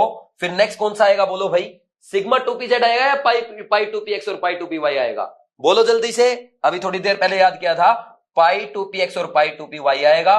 दोनों की एनर्जी सेम होगी, इसलिए इलेक्ट्रॉन का फिलिंग कैसे होगा, देखो भाई 8 इलेक्ट्रॉन तो आपका यहां पे आ गया, फिर ये 9th, फिर ये 10th, एक एक इलेक्ट्रॉन फिलअप करेंगे, क्योंकि क्या है, दोनों की एनर्जी सेम है, तो दोनों ऑर्बिटल में कैसे फिलअप होगा, पहले एक इसमें फिर एक इसमें, फिर बाद में पेयरिंग होगी ऐसे, ये 9th, ये 10th, ये 11th और ये 12th, ऐसे आएगा। ठीक, अब यहां पे बॉन्ड ऑर्डर लिखो भाई, देखो इसमें बॉन्डिंग में कितने हैं, 2 4 6 8, 8 - 2 और 2 4, 8 - 4 डिवाइड बाय 2, यानी बॉन्ड ऑर्डर कितना आ गया, 2 आ गया। यानी हम कहेंगे C2 में क्या है भाई, डबल बॉन्ड होगा, और जो C2 का डबल बॉन्ड होता है इसमें दोनों बॉन्ड क्या है, पाई बॉन्ड होंगे, यानी इसमें ऐसा नहीं है कि एक सिग्मा होगा और एक पाई होगा, ऐसा साफ साफ एनसीईआरटी में लिखा है कि C2 में दोनों बॉन्ड क्या होते हैं, पाई बॉन्ड होते हैं। इसका रीजन क्या है, क्योंकि C2 का जो वैलेंस सेल इलेक्ट्रॉनिक कॉन्फ़िगरेशन है उसमें आपके ये चारों इलेक्ट्रॉन किसमें है,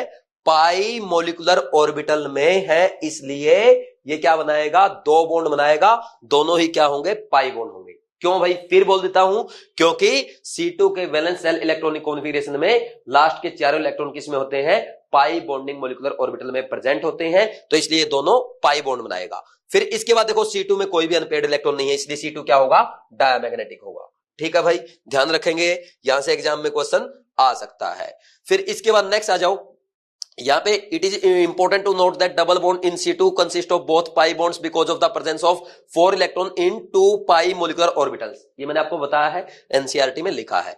नेक्स्ट देखो ऑक्सीजन मॉलिक्यूल, O2 में क्या होगा, O2 में भाई टोटल आपके 16 इलेक्ट्रॉन होंगे, कैसे फिलअप करेंगे, ये कॉन्फ़िगरेशन आपके सामने लिखा हुआ है, सिग्मा 1s2 सिग्मा 1s2, यहां पे देखो इसने सिग्मा 2s स्टार 2 बार लिख दिया, यहां पे ये स्टार नहीं आएगा, ये एनसीईआरटी में करेक्शन कर दो, यहाँ पे स्टार नहीं है, ये सिग्मा 2s2 है, फिर सिग्मा 2s स्टार 2, फिर सिग्मा 2pz, फिर यहाँ पे पाई 2px और पाई 2py में दो आएंगे, तो यहां तक हो गए 14 इलेक्ट्रॉन। फिर इसके बाद आएगा पाई 2px एंटी बॉन्डिंग, पाई 2py एंटी बॉन्डिंग, तो दोनों का एनर्जी लेवल सेम है, तो एक इसमें आएगा और एक इसमें आएगा। यानी O2 में कितने अनपेड इलेक्ट्रॉन है? 2 अनपेड इलेक्ट्रॉन है। अनपेड इलेक्ट्रॉन होंगे तो O2 क्या होगा? पैरामैग्नेटिक होगा। अब इसका बॉन्ड ऑर्डर फाइंड आउट करो। देखो भाई, बॉन्ड ऑर्डर जब आप फाइंड आउट करेंगे आप पाएंगे, देखो यहां पे 2 इलेक्ट्रॉन ये एंटी बॉन्डिंग में, 2 यहां पे और 2 यहां पे। एंटी बॉन्डिंग में 6 है, तो बॉन्डिंग में कितने होंगे? 10, 10 माइनस 6/2, यानी इसका बॉन्ड ऑर्डर आ जाएगा 2। ठीक है ना भाई, कर लेंगे। तो इसमें O2 में क्या है? डबल बॉन्ड पाया जाएगा। नेक्स्ट देखो भाई, यहां पे ये बता रखा, जो बात मैंने आपको बताई है, बॉन्ड ऑर्डर है और ये पैरामैग्नेटिक होगा, इसमें कोई डाउट नहीं होना चाहिए। अच्छा, एक बात और मैं आपको बताता हूं, एग्जामिनर आजकल क्या करता है, कई बार आपको पूरा ये पूछने की बजाय ये भी पूछ लेता है कि O2 पैरामैग्नेटिक क्यों है? क्योंकि इसके पाई 2px और पाई 2py दोनों एंटी बॉन्डिंग मॉलिक्यूलर ऑर्बिटल में एक एक अनपेयर्ड इलेक्ट्रॉन प्रेजेंट होता है, जिसके कारण क्या है? जिसके कारण ये आपका पैरामैग्नेटिक है। तो यह आपको इलेक्ट्रॉनिक कॉन्फ़िगरेशन अगर लिखना आता है आप कुछ भी कर सकते हैं। ठीक, फिर इसके अलावा कई बार है ना आपसे ये भी पूछ लेता है कि O2 माइनस का, जैसे आपके एनसीईआरटी की जो एक्सरसाइज है उसमें एग्जांपल्स है भाई, O2 माइनस का बॉन्ड ऑर्डर कितना आएगा? तो इसमें 17 इलेक्ट्रॉन होंगे, तो एक एक्स्ट्रा यहां पे आ जाएगा। तो अब आप काउंट करो भाई, 10 तो बॉन्डिंग में है और 7 एंटी बॉन्डिंग में, डिवाइड बाय 2 करोगे 1.5 आएगा बॉन्ड ऑर्डर किसका? O2 माइनस का। ऐसे ही O2 माइनस 2 का, ये परोक्साइड का अगर आपसे पूछ ले तो एक और इलेक्ट्रॉन यहां पे आपका आ जाएगा। तो इसमें क्या है?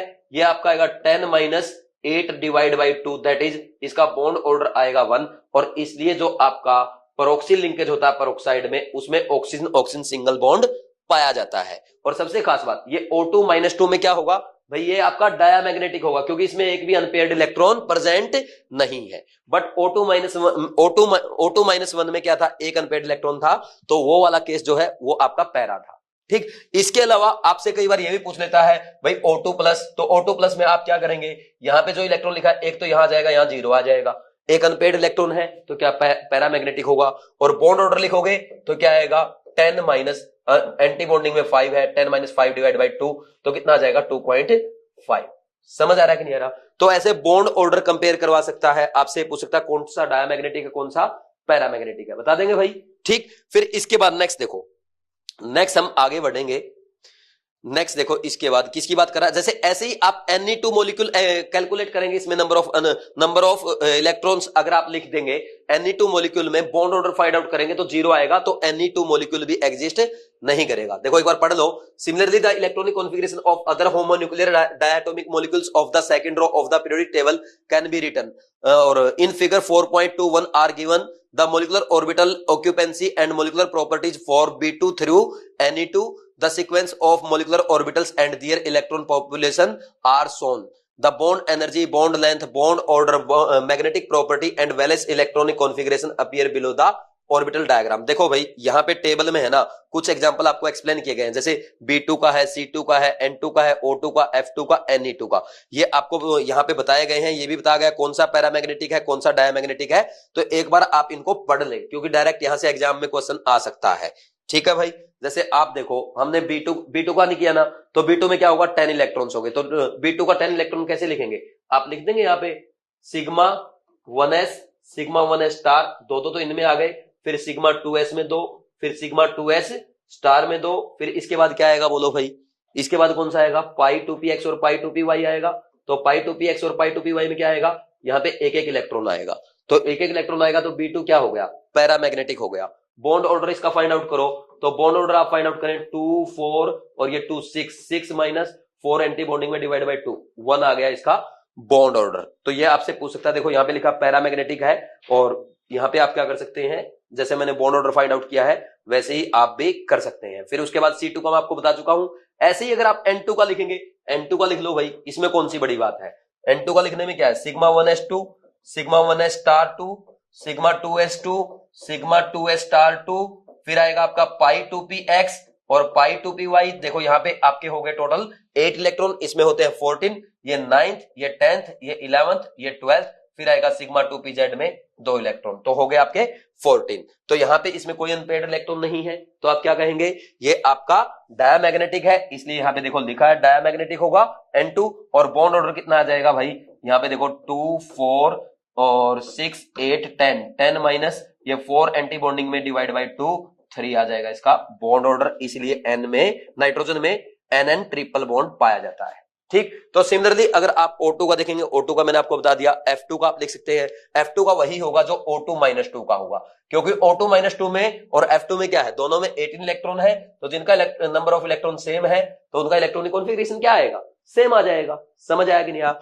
ऐसे ही आप Ne2 का लिखेंगे तो इसका बॉन्ड ऑर्डर 0 आएगा और 0 बॉन्ड ऑर्डर आएगा, यानी ये एग्जिस्ट नहीं करेगा। ठीक, तो ये हो गया आपका बॉन्ड ऑर्डर। समझ आया कि नहीं आया भाई? तो ये आपके थे मॉलिक्यूलर ऑर्बिटल थ्योरी, पूरा डिटेल में अच्छे से मैंने आपको एक्सप्लेन कर दिया। आई होप के आपको बहुत बढ़िया से समझ में आ गया होगा। तो जितने भी एग्जांपल आपके एनसीईआरटी में बन रहे हैं वो भी मैंने आपको डिटेल में एक्सप्लेन करने की कोशिश की, ताकि हमारा एनसीईआरटी में कोई पॉइंट ना छूटे। ठीक है, तो देखो भाई, हाइड्रोजन बॉन्डिंग में हम पढ़ेंगे हाइड्रोजन बॉन्ड क्या होता है, क्यों फॉर्म होता है और ये कितने टाइप का होता है। देखो भाई, जब hydrogen highly electronegative atom like fluorine, oxygen और नाइट्रोजन से अटैच होता है तो क्या होगा, जैसे यहां पे हम एग्जांपल कंसीडर कर रहे हैं HX का।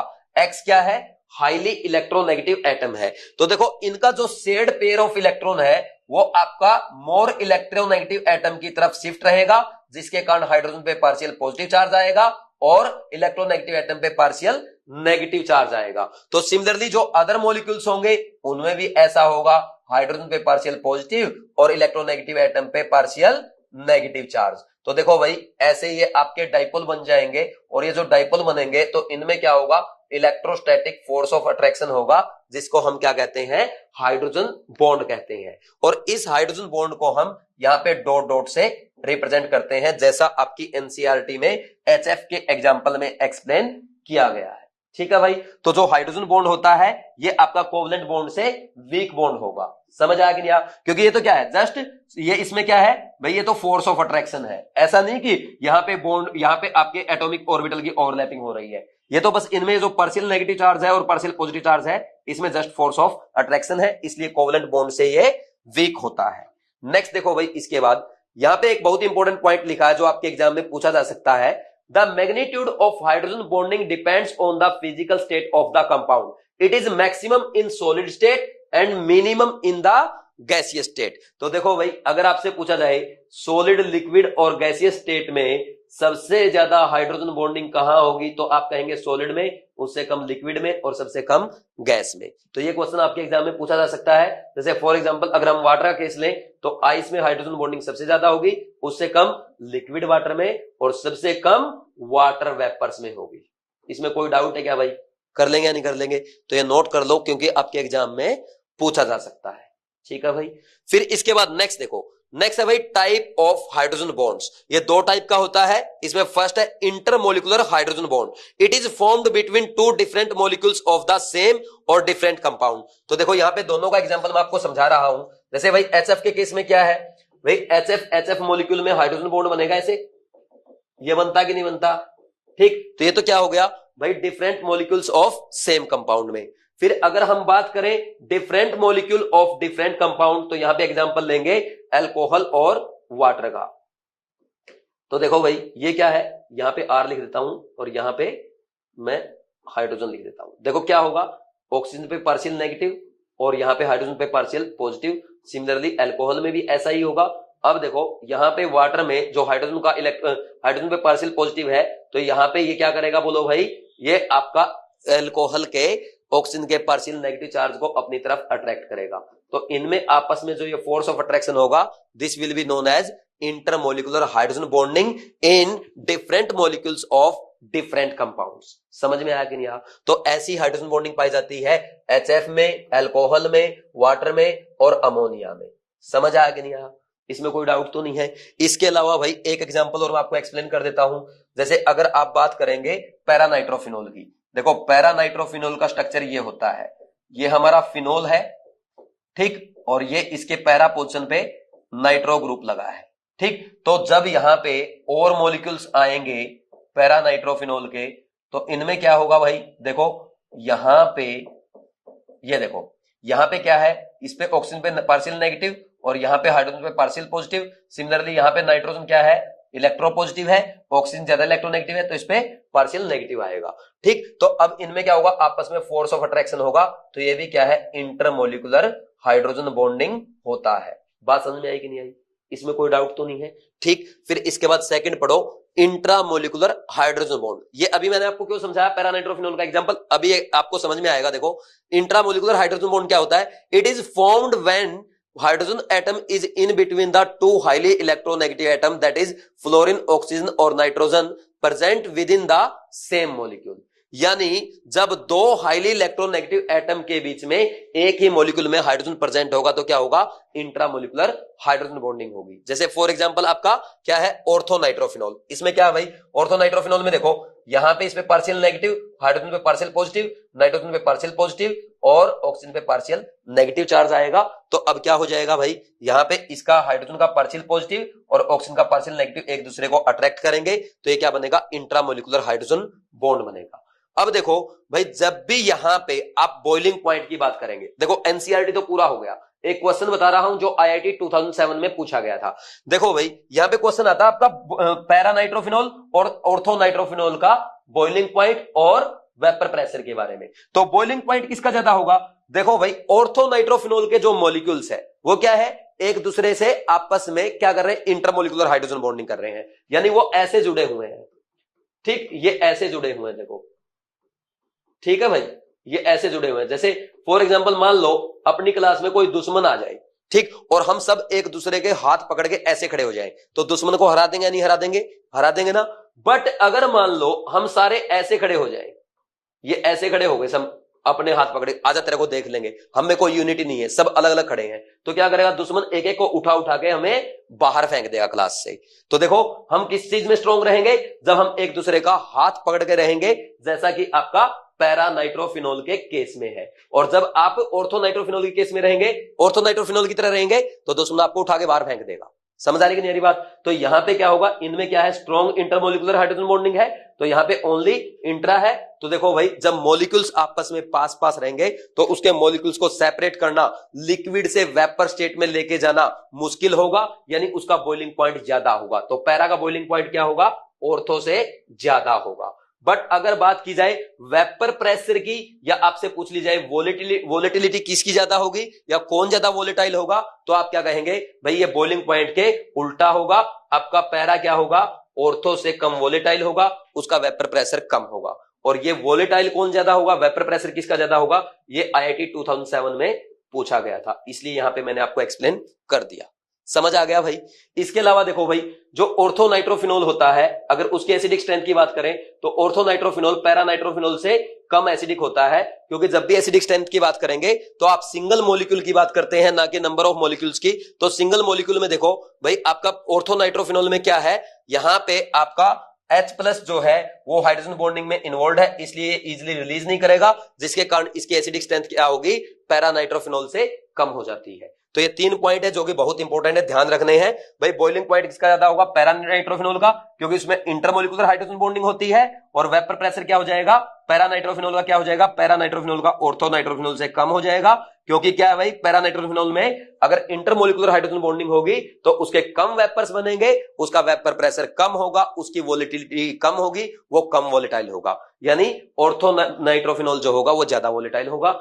फिर एसिडिक स्ट्रेंथ की अगर बात करें, ऑर्थोनाइट्रोफिनॉल की एसिडिक स्ट्रेंथ कम होती है क्योंकि उसका H+ हाइड्रोजन बॉन्डिंग में इन्वॉल्व होता है। तो ये एक्स्ट्रा 5-10 मिनट लेके मैंने आपको बातें जो बताई है, ये एग्जाम में ऑलरेडी पूछी जा चुकी है, आपके एग्जाम में भी आ सकती है। एक बात और बताऊं भाई, यहां पे एसिडिक स्ट्रेंथ की बजाय एग्जामिनर बोलते हैं pKa का ऑर्डर क्या होगा, तो आप क्या बोल देंगे, ऑर्थोनाइट्रोफिनॉल का पैरानाइट्रोफिनॉल से ज्यादा होगा, क्योंकि एसिडिक स्ट्रेंथ के pKa वैल्यू क्या होती है, इनवर्सली प्रोपोर्शनल होती है। तो ये भी आप ध्यान रख सकते हो, तो ये पॉइंट्स आप नोट डाउन कर सकते हैं, क्योंकि यहां से एग्जामिनर क्वेश्चन पूछ सकता है। तो ये था आपका केमिकल बॉन्डिंग चैप्टर, 2 पार्ट में हमने अच्छे से डिटेल में किया, काफी लेंथी लेक्चर रहे, बट मैंने एक एक चीज आपको अच्छे से समझाया है, पूरा रिवीजन अच्छे से करा दिया।